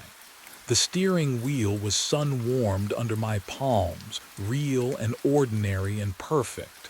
I drove. I didn't stop until Portland was a smudge in my rear-view mirror, but what I didn't know then, what I couldn't have known, was that leaving wasn't the same as escaping. 3 months passed. I found work in Seattle. I slept with the lights on. I never mixed audio again. I convinced myself it was over. I was wrong. Because on a cold February night, a woman named Sarah Chen walked into Blackwood Audio Studios for her first overnight shift. Frank hired her without mentioning the history, without warning her. At 3:33 into her first mix, she stopped, cocked her head, listened. A whisper threaded through the track, faint, unmistakable. Sarah Marie Chen, her full name. She checked the raw files. Nothing there, just like I had. And in booth C, when the day shift engineer opened it the next morning, they found something new on the floor. A sleeping bag. Fresh food wrappers. The laptop still recording, cursor blinking. The folder labeled collection had grown. Curtis Vale, final recording. Hugo Brennan, archived. Michael Torres, archived. David Kim, archived. And there, second from the bottom, Alex_Mercer_final_recording.wav. The file was 4 hours and 37 minutes long. Sarah would discover it in 2 weeks. She would listen. She would hear my voice whispering her address, her birthday, her death date. And she would realize, just as I had, that some studios don't just record sound. They collect it. They collect us. And once you're in the collection, you never really leave. The sleeping bag is still warm. I crouch on the concrete floor of floor 32, my hand hovering an inch above the fabric. Heat radiates against my palm. Someone was here, minutes ago, maybe less. My flashlight beam catches the uniform hanging from an exposed pipe overhead. Security gray, pressed creases. The name tag glints under the light. Nathan Graves. My name, my uniform, but I'm wearing mine right now. The badge number underneath makes my throat tighten. 1847. My old badge. The one I lost 8 months ago during the brownout on floor 18. The one that was supposed to be deactivated. I pull my tablet from my belt with shaking fingers. The checkpoint log glows in the darkness. 2:17 a.m. 2 scans recorded, both using badge 1847 and badge 2139. Mine, 40 seconds apart. I've been alone in this building for 6 hours. 40 floors of empty offices and locked doors. Just me and the hum of ventilation systems. Just me and the motion sensor lights clicking on and off as I walk my routes. Except, I wasn't alone. My breath clouds in the cold air. The renovation stripped this floor down to bare concrete and dangling wires 3 months ago, but nobody's touched it since. No construction crew, no daytime staff, just an empty shell that smells like dust and something metallic I can't place. A coffee cup sits beside the sleeping bag. Steam curls from the surface. What would you do? Your hands are trembling. Your radio feels heavy on your hip. You could call it in right now, but who would believe you? I lean closer to the cup. The smell hits me, cheap break room coffee, 2 sugars. The way I take mine, then I hear it. Boot steps. Echoing in the stairwell. Heavy, deliberate. Climbing toward floor 32. Climbing toward me. But what I didn't know yet was that whoever wore that uniform knew exactly when I'd find it. My mind keeps circling back to that first night. 2 weeks before I found the sleeping bag, before I understood what was happening. It was 2:17 a.m. when I reached floor 32. Just another checkpoint on another shift. The building stretched silent above and below me, 40 floors of empty offices and me the only living thing moving through them. I pressed my badge to the scanner. Beep. Then, beep again. I froze. The second tone came half a second after the first, like an echo that didn't quite match. My tablet vibrated in my hand. I glanced down at the log screen, expecting the usual single entry. 2 scans, both time-stamped, both showing my badge number. One at 2:17 a.m., one at 2:16 a.m. I stared at the screen. That wasn't possible. I'd been in the stairwell a minute ago, nowhere near the scanner. The renovation floor spread out before me, gutted concrete, exposed wiring, shadows pooling in every corner.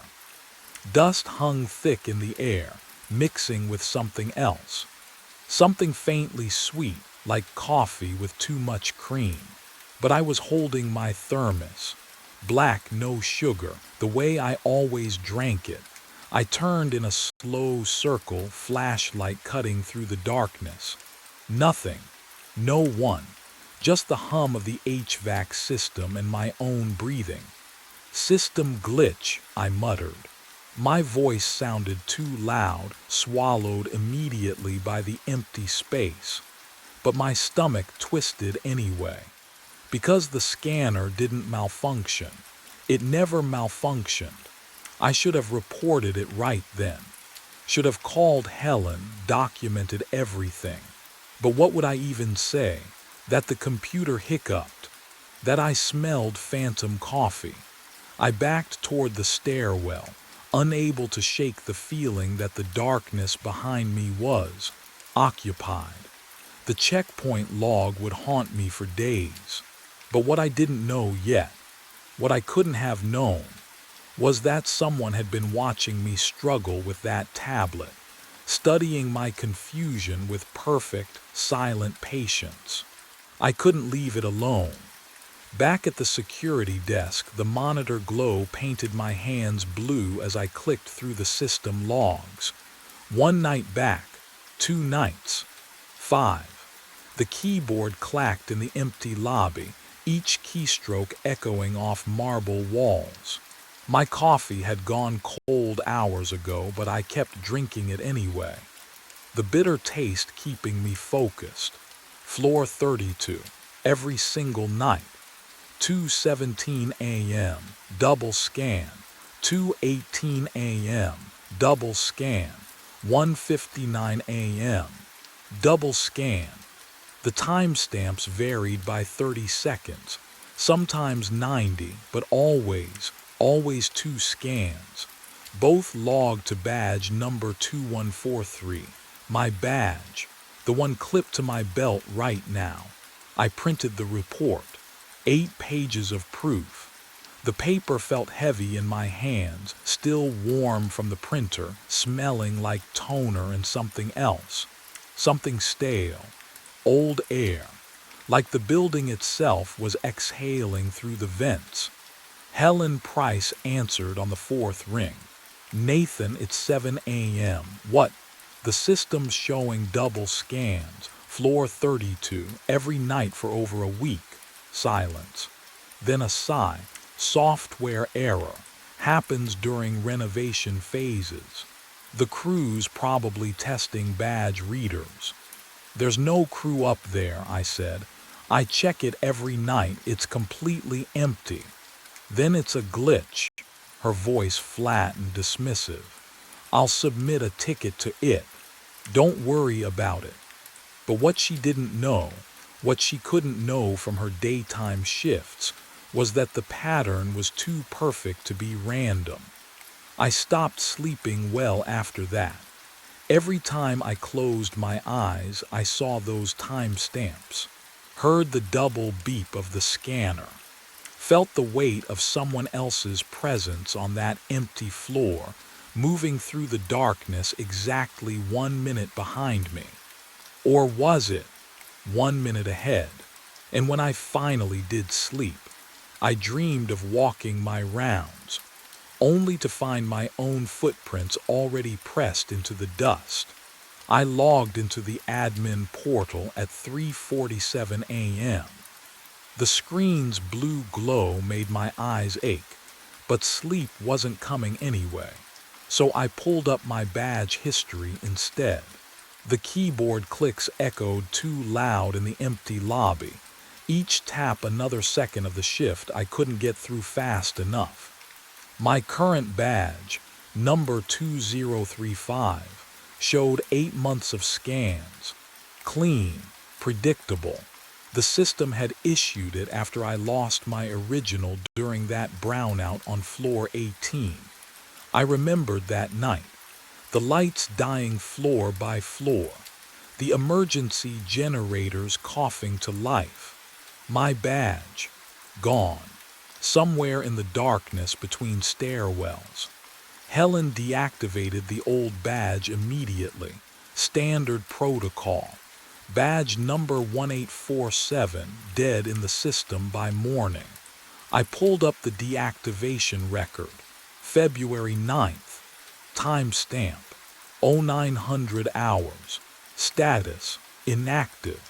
But what I found next made my coffee taste like copper on my tongue. I ran a scan history for badge 1847, and the screen filled with entries, recent entries. The deactivated badge had logged 32 scans in the past month. I scrolled through the timestamps, my pulse hammering against my throat. Every single scan occurred between 1:55 and 2:20 a.m. Every single scan registered on floor 32. Someone was wearing my old badge. Someone who knew exactly when I made my rounds, who moved through the building like a ghost, always just ahead or just behind me. The fluorescent lights above me buzzed, a sound like insects trapped behind glass. I clicked deeper into the logs, my hands shaking now, because I needed to see the pattern, needed to understand who was living in my shadow. And that's when I noticed the first scan from the deactivated badge.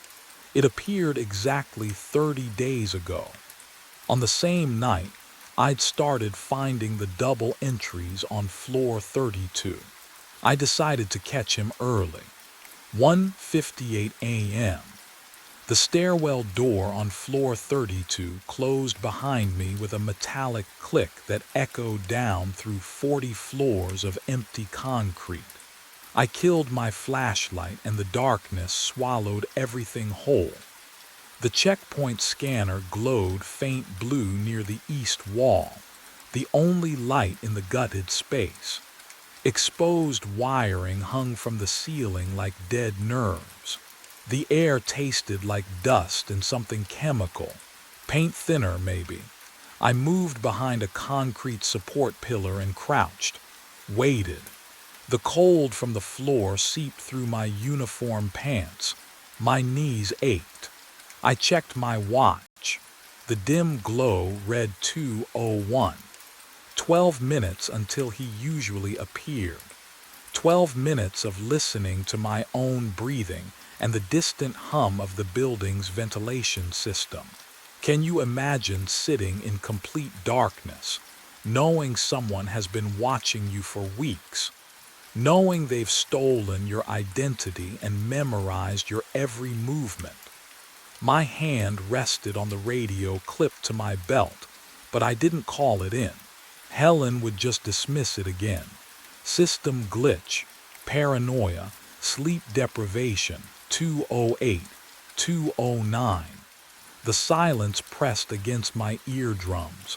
I could hear my pulse, but what I heard at 2:13 made my breath catch in my throat. The stairwell door opened. Not the screech of rusted hinges, this was smooth, controlled. Someone who knew exactly how to move through this building without making noise. Footsteps followed. Boot heels on concrete, even, measured. The same pace I used during rounds. The checkpoint beeped. I flicked on my flashlight and flooded the space with white light. Nothing. The checkpoint scanner's screen showed a successful scan.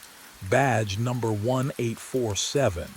My deactivated badge, but the space in front of it was empty.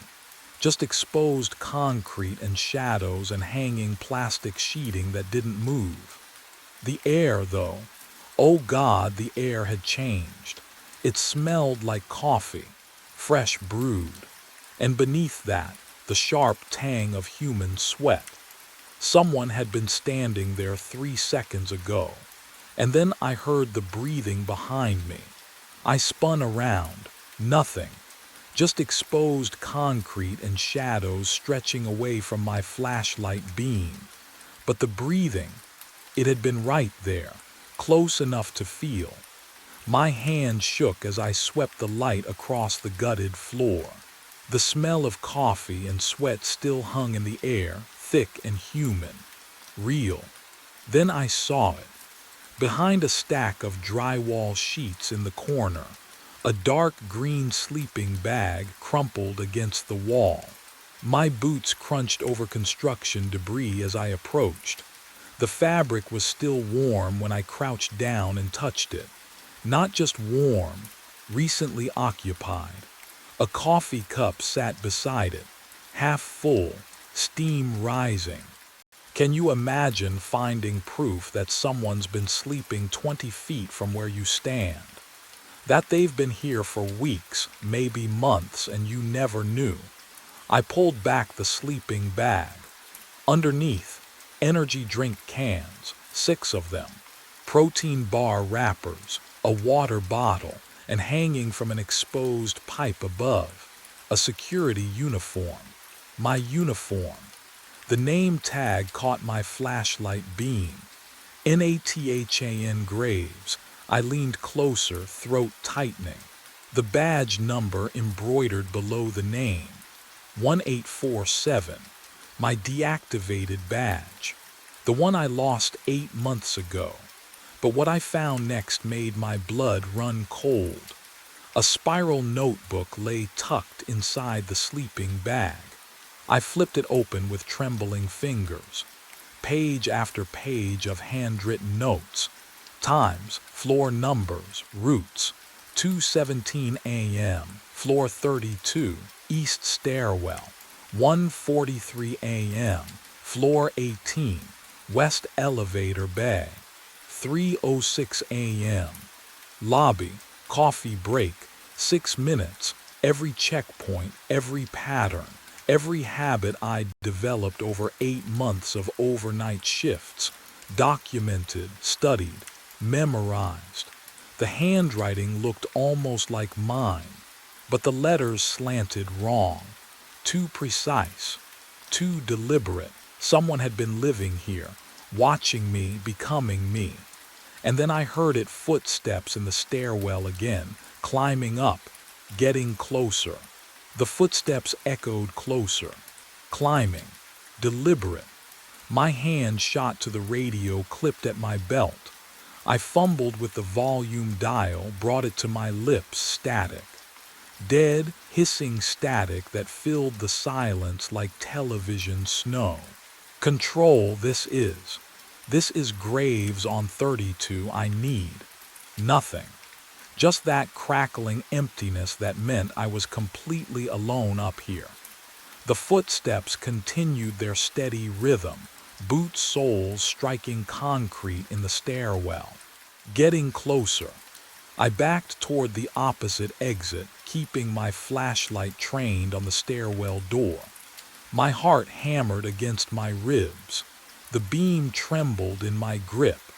I could smell the concrete dust thick in the air, and something else underneath it. Something familiar, coffee, sweat. The exact smell of my own uniform after a long shift. The footsteps stopped, just stopped. I froze, listened. The silence pressed against my eardrums like water pressure. Can you imagine that kind of quiet? When even your own breathing sounds like a scream. Then I saw it. A shadow stretched across the bare concrete wall beside the stairwell entrance, long and thin, cast by the motion sensor lights inside. Human-shaped, wearing the peaked cap of a security guard. The silhouette didn't move, but I could see the slight rise and fall of shoulders. Breathing. But what happened next made my blood turn to ice water. Nathan. The voice came from the stairwell. Calm, steady. It was my voice, not similar, not close. Exactly mine, the same timbre, the same slight rasp from too many years of cheap coffee and midnight shifts. I'd heard recordings of myself. I knew what I sounded like. This was identical. Nathan, I know you're there. The shadow on the wall shifted. A hand reached for the door handle. I ran. The door slammed behind me. Metal shrieked against concrete as I bolted down the corridor. My boots hammered against tile. Behind me, footsteps matching my rhythm, same weight, same pace. I didn't look back. Stairwell B. I threw myself through the door and took the steps 3 at a time. Cold air rushed up from below, carrying the smell of old dust and something else, something sharp, like sweat-soaked fabric left too long in darkness. The footsteps followed, not faster, not slower, exactly my speed. Floor 28, 25. My lungs burned. I risked a glance at the landing window as I rounded the corner there. In the reflection, same height, same build. Same uniform stretched across familiar shoulders, but the badge photo on his chest. It looked washed out, faded, like a photograph left too long in sunlight. Can you imagine seeing yourself like that? Wrong in ways you can't quite name. I hit the lobby at full sprint. The security desk monitors glowed ahead like a lifeline. I grabbed the chair, pulled up the surveillance system with shaking hands. Floor 32. Camera 14. I scrolled back through the footage. Tonight. Yesterday. 3 days ago. My stomach dropped. The same 60-second loop, over and over. The empty checkpoint. The concrete pillar. Identical in every frame, for 16 days straight. Someone had edited the recordings. But that meant they'd accessed the security system, had root credentials, had been watching me watch nothing while the monitor flickered. All 40 cameras cut to black simultaneously. Then one by one they blinked back on. Every screen showed the same image now. Floor 32, camera 14, live feed. A figure stood in front of the checkpoint, staring directly up at the camera, wearing my face. I ran.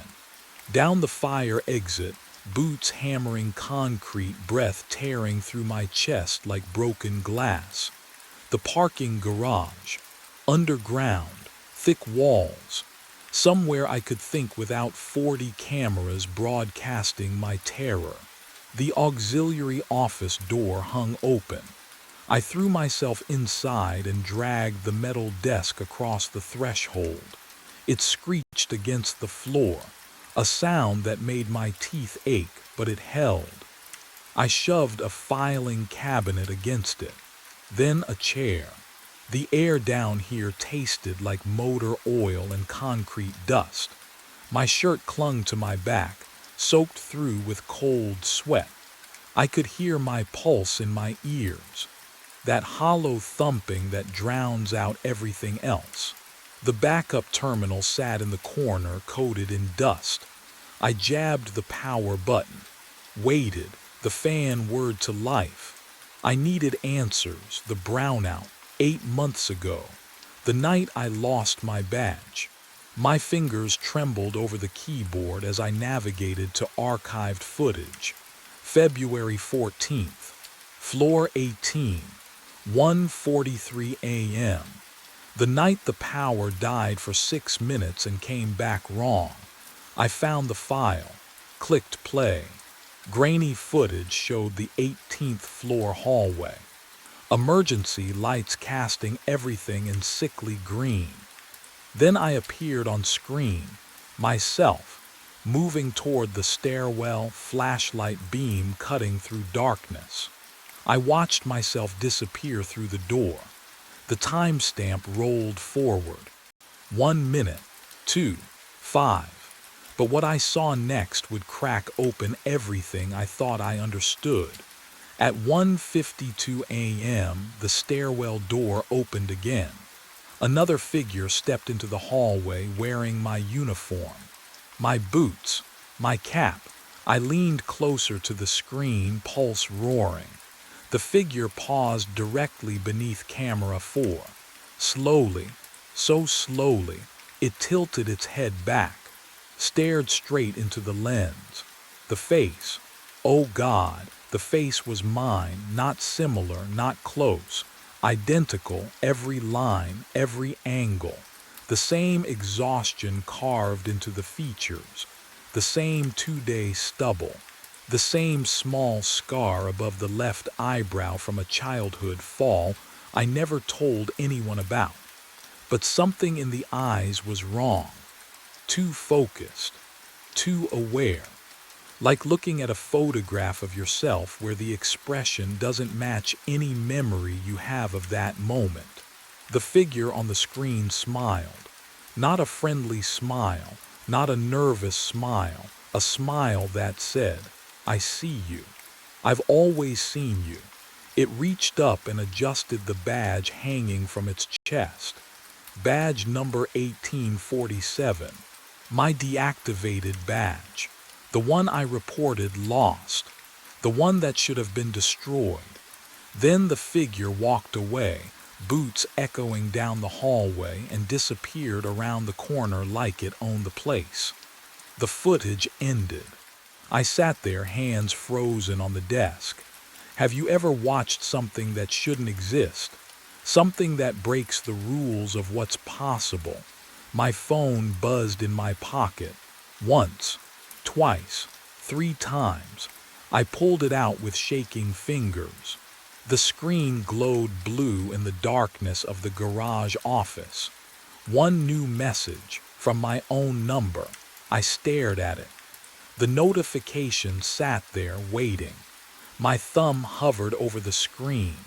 What do you do when you get a text from yourself? I opened it, and what I read made the walls close in. The text message glowed on my phone screen. 3 words from my own number. Welcome home, Nathan. I stared at it until the letters blurred, until footsteps echoed in the parking garage above. Voices, the day shift. I bolted up the stairs, legs screaming. The lobby lights had switched to morning mode, warmer, softer, almost kind. Jennifer from accounting was scanning in. Marcus adjusted his tie near the elevator bank. Normal people living normal lives. Helen Price stood at the security desk, arms crossed. "There's someone in the building," I said, my voice cracked. "Floor 32. He's been living there. He has my old badge." Nathan, she held up her tablet. "I pulled the night logs when you didn't answer your radio." She turned the screen toward me. One scan per checkpoint. All mine, all normal times. No double entries, no anomalies. That's not possible. I saw him. I saw the footage." "What footage?" She swiped through the archived files. "Everything's clean. You've been working doubles for 2 weeks. Maybe you need to take some time." I pushed past her, up the stairwell. 32 floors, lungs burning with each flight. The renovation floor smelled like fresh paint and morning air from open windows. The sleeping bag was gone. The uniform, the notebook, even the coffee cup. Concrete floor swept clean. But what I found in its absence would fracture everything I thought I knew about that night. Back at the security desk, Helen handed me coffee. "Drink. You look terrible." The ceramic mug warmed my shaking hands. I lifted it, took a sip. Too sweet. The sugar coated my tongue, thick and wrong. I don't take sugar, never have. But I watched my hand reach for another sip anyway, like it knew something I'd forgotten. I set the mug down. My reflection stared back from the black monitor screen between shifts. Same tired eyes, same uniform, but the badge photo clipped to my chest looked slightly washed out, faded at the edges, like it had been deactivated 8 months ago. I touched my face. The reflection touched back. Jennifer walked behind me in the screen's surface, chatting on her phone, oblivious. Helen was already walking away. "Go home, Nathan. Get some sleep." I stood, picked up my coffee, drank again despite the wrongness. My fingers found the checkpoint scanner without thinking, muscle memory guiding me through the route I'd always known. I understood then, standing in that lobby with morning sun streaming through glass doors. I'd been here before, not as the hunter, but as the one who'd waited in the dark, who'd learned every route, who'd slipped into an empty space and made it mine. The brownout. Floor 18. 8 months ago, I'd never left, and whoever had been wearing this badge before me, he was gone now, erased as cleanly as the sleeping bag on floor 32. Because there could only ever be one Nathan Graves working nights at Thornhill Tower. I scanned out at the front desk. The system beeped once. Normal. Clean.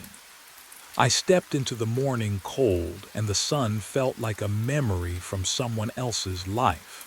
Behind me, the building rose 40 floors into pale sky.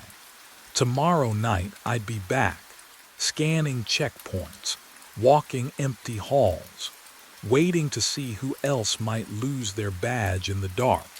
The smell hit me before I even turned the key. Death, or something close to it. That sour sweet rot that burrows into your throat and stays there. Brenda had called it in 3 hours ago, refused to go near the room herself. I didn't blame her.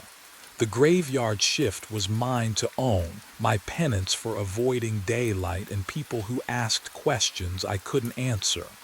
Room 118, ground floor, corner unit. The master key felt heavier than usual. My hand shook just slightly as I slid it into the lock. The metallic click echoed down the empty hallway. I pushed the door open and stopped. The room was empty, bed made, corners tight. No luggage, no guest. The smell should have been overwhelming in here, but it wasn't. It was faint, wrong, like it was coming from inside the walls instead of the air. I stepped inside. The carpet muffled my footsteps. Too quiet. The kind of silence that makes you hold your breath without meaning to. That's when I saw the bathroom mirror. Condensation covered the glass in a thick fog, droplets sliding down in slow trails. But the room was cold. No steam. No shower running. And in the center of that wet surface, someone had traced words with their finger. I'm still checked in. Don't enter after midnight. My pulse hammered in my ears. Who writes a message? In an empty room. I grabbed a towel and wiped the mirror clean. My reflection stared back, pale and exhausted. Just my imagination, I told myself. Just another reason I shouldn't work nights. But what I found when I returned to the front desk would prove that some warnings aren't meant to be ignored. I pulled up the guest log on the computer. Room 118. Occupied. Checked in 13 minutes ago. The name on the screen was mine. My hand hovered over the phone. The receiver felt heavier than it should, cold plastic slick against my palm. Room 118 shouldn't be occupied. The bed was made. The room was empty, but the computer doesn't lie. I dialed the extension. 118. The line clicked open before the first ring finished. No greeting, just breathing, wet, labored like someone drowning on dry land. Hello, my voice cracked.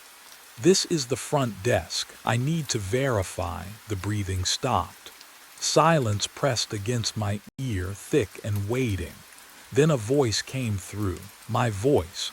Same flat Oklahoma accent. Same tired rasp from too many graveyard shifts. You weren't supposed to open that room. My throat closed. I couldn't breathe, couldn't move. I've been dead in the walls for 6 months, the voice continued, calm and patient. Now you let me out. The line went dead with a soft click. I dropped the receiver. It swung by its cord, tapping against the desk in a slow rhythm.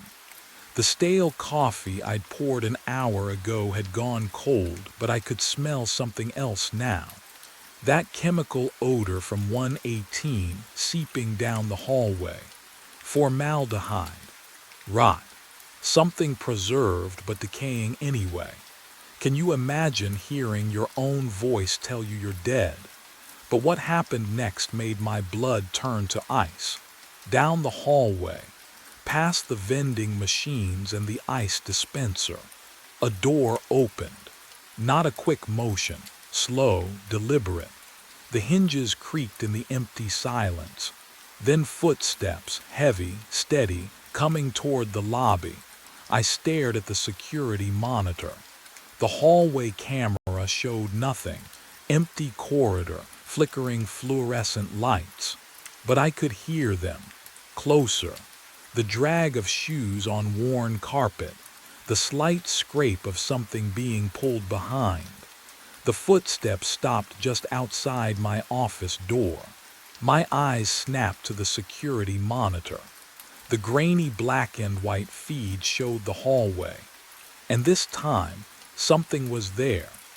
A figure in a motel uniform moved toward the camera with slow, deliberate steps.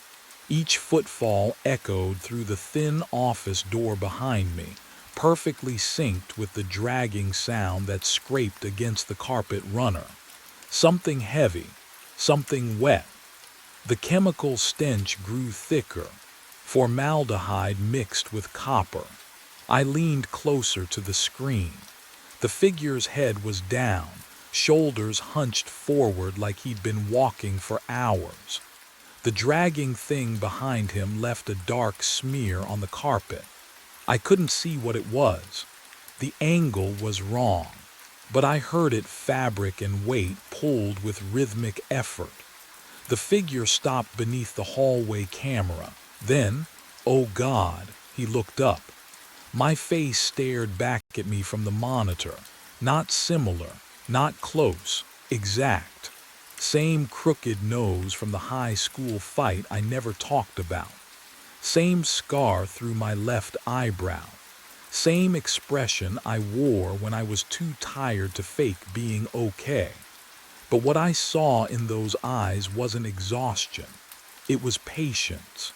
What would you do if you saw yourself walking toward you in the middle of the night? I lunged for the office door. My fingers fumbled with the deadbolt, cold metal biting into my palm, and I twisted it just as the footsteps stopped outside. The dragging sound ceased. Silence flooded the gap beneath the door, thick and expectant. Then the doorknob turned, slowly, testing. My breath caught in my throat. The knob rotated a full 90 degrees, held there, then released with a soft click. Nothing. I waited. 10 seconds, 20. The chemical smell began to fade, retreating back down the hallway like fog pulled by an unseen tide. I forced myself to look at the monitor again. The hallway was empty. No figure, no smear on the carpet, just fluorescent lights buzzing over stained walls. But I knew what I'd seen, and what I hadn't yet understood was still out there, waiting for me to figure out the rules. I needed answers. The filing cabinet stood in the corner behind the desk, dented metal cold under my palm. I yanked the bottom drawer. It scraped open with a shriek that made my teeth ache. Inside, manila folders thick with mildew and neglect. The smell hit me, old paper and something damp rotting. How long since anyone looked at these? I pulled out the employee records.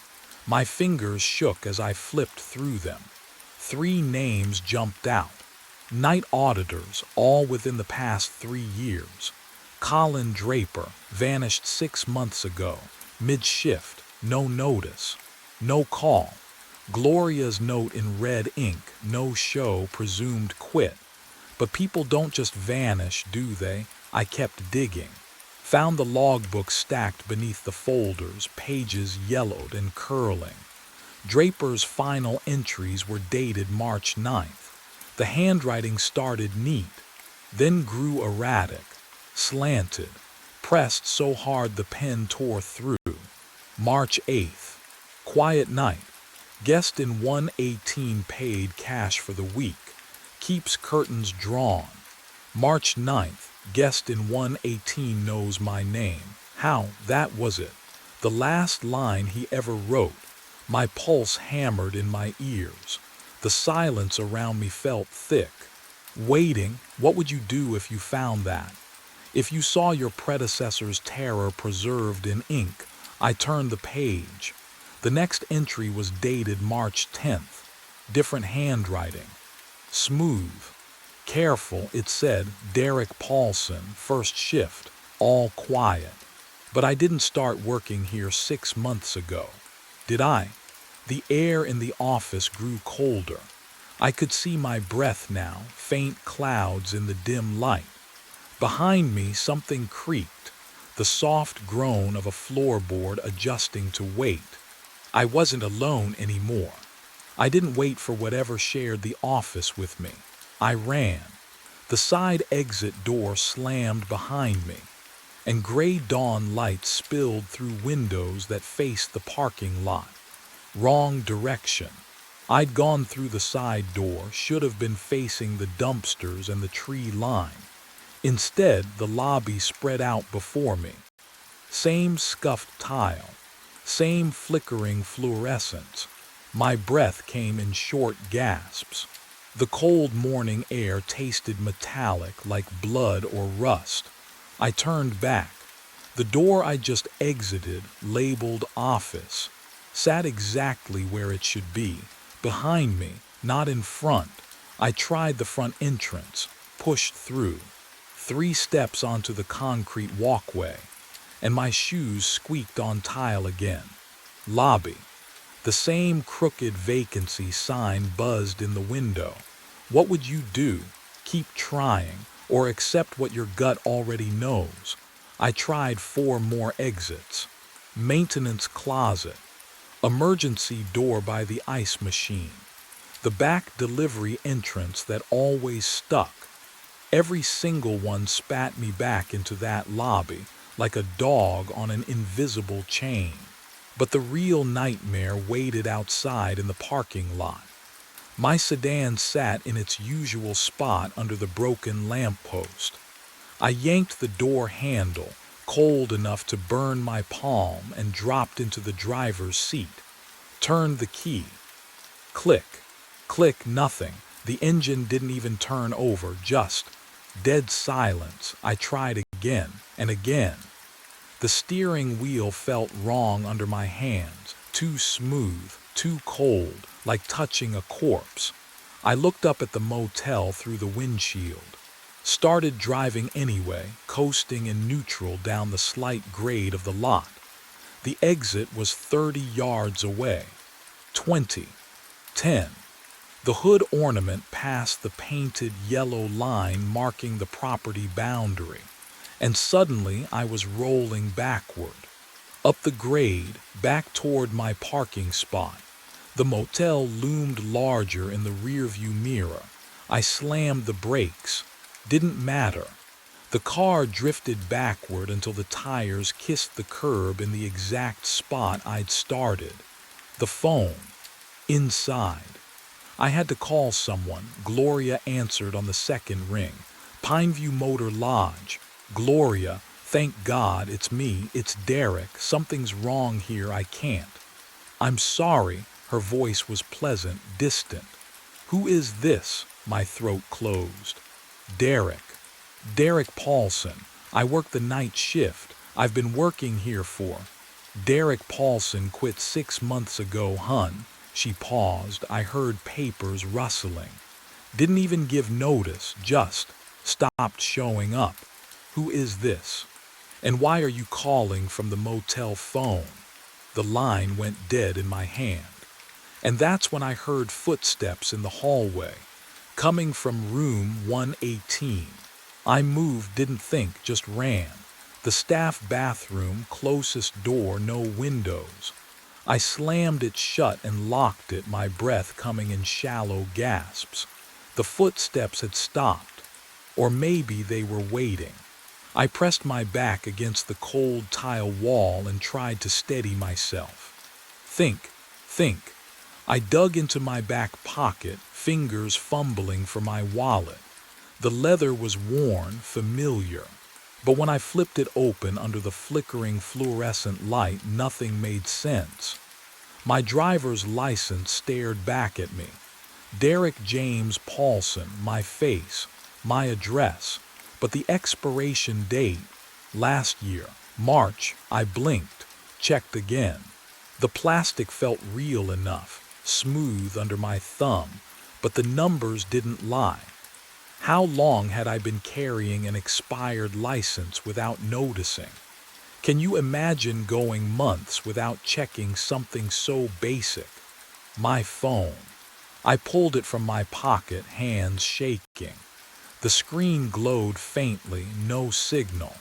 The date frozen at April 19th, 6 months ago. The battery icon showed full, but nothing moved. No notifications. No time ticking forward. Just stuck. My chest tightened.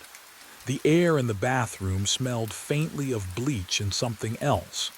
Something metallic, like old pennies left in water. I looked up.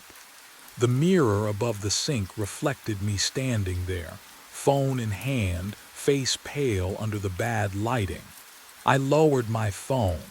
My reflection lowered its phone a heartbeat later. I froze, raised my hand, watched the mirror version lift its hand. Slowly, too slowly, like it was moving through something thicker than air. But what I discovered when I touched that glass changed everything. I reached forward. My fingertips met the surface. Ice cold. No colder than ice. The kind of cold that burns. I pulled back. My reflection stayed pressed against the glass. And then it smiled. I wasn't smiling. The thing wearing my face widened its grin, and its lips began to move, forming words I couldn't hear through the glass. I ran. The bathroom door slammed behind me, and the fluorescent hallway lights flickered once, twice, then steadied into that sickly yellow glow. My shoes squeaked against the linoleum. Too loud. Everything was too loud. My breathing. My heartbeat. The hum of the ice machine at the end of the corridor. Behind me, I heard it. A door opening. Slow, deliberate. Not the bathroom door, something else. I didn't look back. Couldn't. My legs carried me past room 114, 115, 116. The numbers blurred, but I felt the distance shrinking between us, between me and whatever was wearing my face. The overhead lights began to flicker in sequence, chasing me down the hallway like dominoes falling. Click, click, click, each bulb dimming as I passed, then brightening again behind me. I reached the junction where the hallway split toward the lobby, and the door to the laundry room stood half open on my right. I ducked inside, pulled the door shut. No lock. The laundry room smelled like bleach and damp fabric, that thick chemical sweetness that coats the back of your throat. 2 industrial washers, a folding table, shelves of threadbare towels. I pressed my back against the wall beside the door, trying to slow my breathing, trying to think. But what I heard next made thinking impossible. Footsteps in the hallway, even, patient. The sound of shoes on linoleum, measured and calm, like someone taking a midnight stroll. And then, my own voice, calling my name. Derek. Have you ever heard your own voice from outside your body? Not a recording, those always sound wrong, distorted. This was perfect, every inflection, every tonal quality. The exact pitch I heard in my own skull when I spoke. Derek, I know you're close. The footsteps stopped. Right outside the laundry room door. I held my breath. The silence stretched so long I thought maybe it had moved on. But that hope died when I heard the soft scrape of fingernails dragging down the wooden door. Slow, deliberate. 4 lines, top to bottom. Then the footsteps resumed, moving away, fading toward the far end of the motel. I waited, counted to 60 in my head, then 60 more. The washer hummed beside me, though I knew for certain it hadn't been running when I entered. The sound was rhythmic, almost like breathing. In and out, in and out. That's when I noticed the smell. It had been faint before, that chemical death stench from room 118. But now it was stronger, thicker, seeping through the walls themselves like something rotting behind the drywall. I turned slowly toward the wall I'd been leaning against. The paint was old, cracked in places, yellowed, but beneath my palm the surface felt warm, not room temperature, not the ambient heat of a building. This was body warmth, feverish, pulsing almost. I snatched my hand away, and as I did, I heard it, scratching. Inside the wall, something moving, dragging, clawing.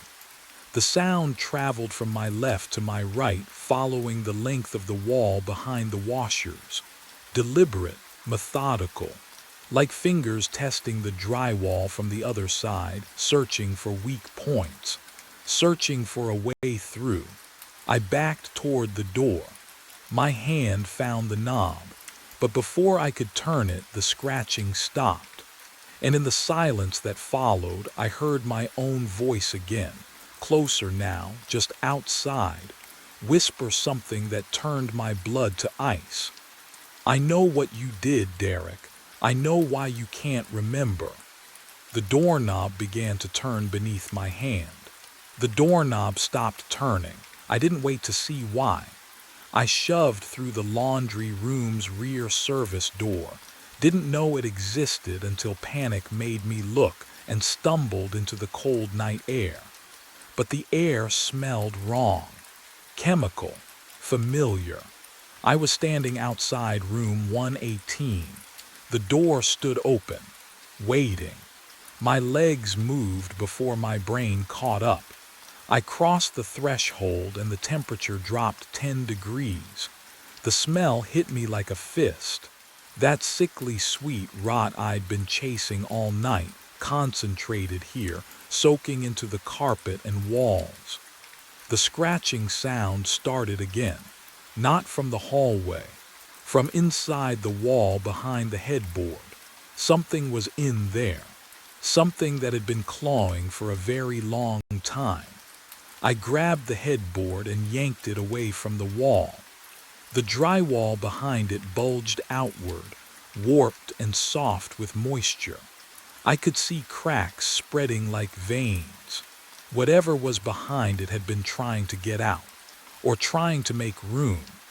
I drove my fist through the drywall.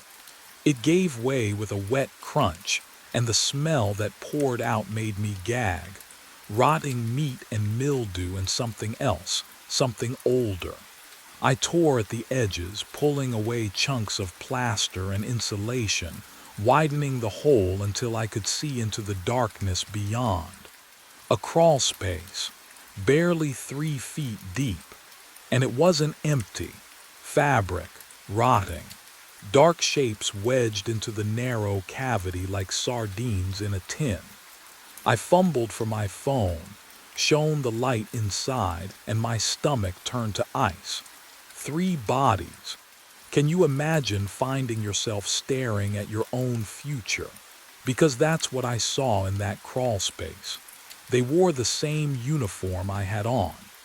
Pale blue shirts, name tags still pinned to their chests despite the advanced decay. I leaned closer, bile rising in my throat, and read the names embossed on tarnished plastic. Draper, HSU, Alvarez. The missing night auditors, all of them, stacked in the walls like forgotten luggage. But what chilled me most wasn't the bodies. It was the fresh scratches on the inside of the drywall, made from within. And the newest corpse was still wearing a watch that ticked softly in the dark. Behind me, footsteps entered the room. Slow, deliberate. My own voice whispered from the doorway, and what it said made my blood freeze. I bolted, through the doorway, past the smell clinging to my uniform like grease. My shoes slapped the hallway tile too loud, too fast, but the other footsteps behind me matched my rhythm exactly. Not rushing, just keeping pace. The lobby fluorescents buzzed overhead as I stumbled behind the front desk. My breath came in short gasps. I turned. He stood in the center of the lobby, my face, my uniform, my posture even. That slight slouch I'd always hated. But his eyes were calm, patient. "You ran," he said with my voice, not mocking, observing. "Stay back." My hand found the desk phone, dead, no dial tone, just silence. He tilted his head. "You're not Derek Paulson." I am. You're what he left behind when he ran." He stepped closer. The floor didn't creak under his weight. I'm what stayed. The air turned cold. That chemical smell from 118 seeped through the vents, filling my lungs. I pressed my back against the monitor. Static hissed from the speakers. The thing in 118, his voice softened, almost gentle. It feeds on unfinished shifts, on abandonment. Someone starts the work, then leaves. Walks away mid-shift. He gestured at me. You're the echo, I'm the exit. What would you do if you couldn't remember yesterday? I tried. Oh God, I tried to pull up anything before tonight. My first shift, training, the interview. Where I lived, my mother's face. My childhood bedroom, nothing, just the desk, the keys, the hallway, an endless loop of fluorescent light and rotting air. You've been here 6 months, he whispered, repeating the same 8 hours, trying to finish what he abandoned. But the real horror was what he said next. I woke with my cheek pressed against the front desk. Sunlight. Real sunlight streaming through the office window, warm and gold. The fluorescent buzz had stopped. Morning sounds filtered in from the parking lot. Car doors, an engine turning over, a crow cawing somewhere distant. My mouth tasted like stale coffee. My neck ached. 8:03 in the morning. The door chimed. Gloria Finch breezed in carrying her thermos and clipboard, keys jangling on her belt. She smiled, the first genuine warmth I'd seen from her in. How long? Derek, you look exhausted, hun. She set her things down, glanced at the logbook. Another quiet night. I stared at her. She looked normal, real. Her perfume smelled like lavender, not chemicals. Yeah, I heard myself say. Quiet, she nodded, already distracted by paperwork. I turned to the computer. My hand shook as I pulled up the schedule. 6 months. 6 solid months of night shifts under my name. Never missed, never late. Perfect attendance from October 5th through today, April 9th. My throat tightened. I clicked through to room status. 118 blinked on the screen. Vacant, green. Available. The notes section showed nothing. No complaints. No incidents. Vacant for months according to the maintenance log. But what I'd seen in that crawl space hadn't been a dream. You feeling okay? Gloria's voice cut through my thoughts. Fine. The word came out flat. She studied me for a moment, then shrugged. Well, get some rest. See you tonight. Tonight, I stood, gathered my jacket, walked toward the exit, and then I smelled it. Faint.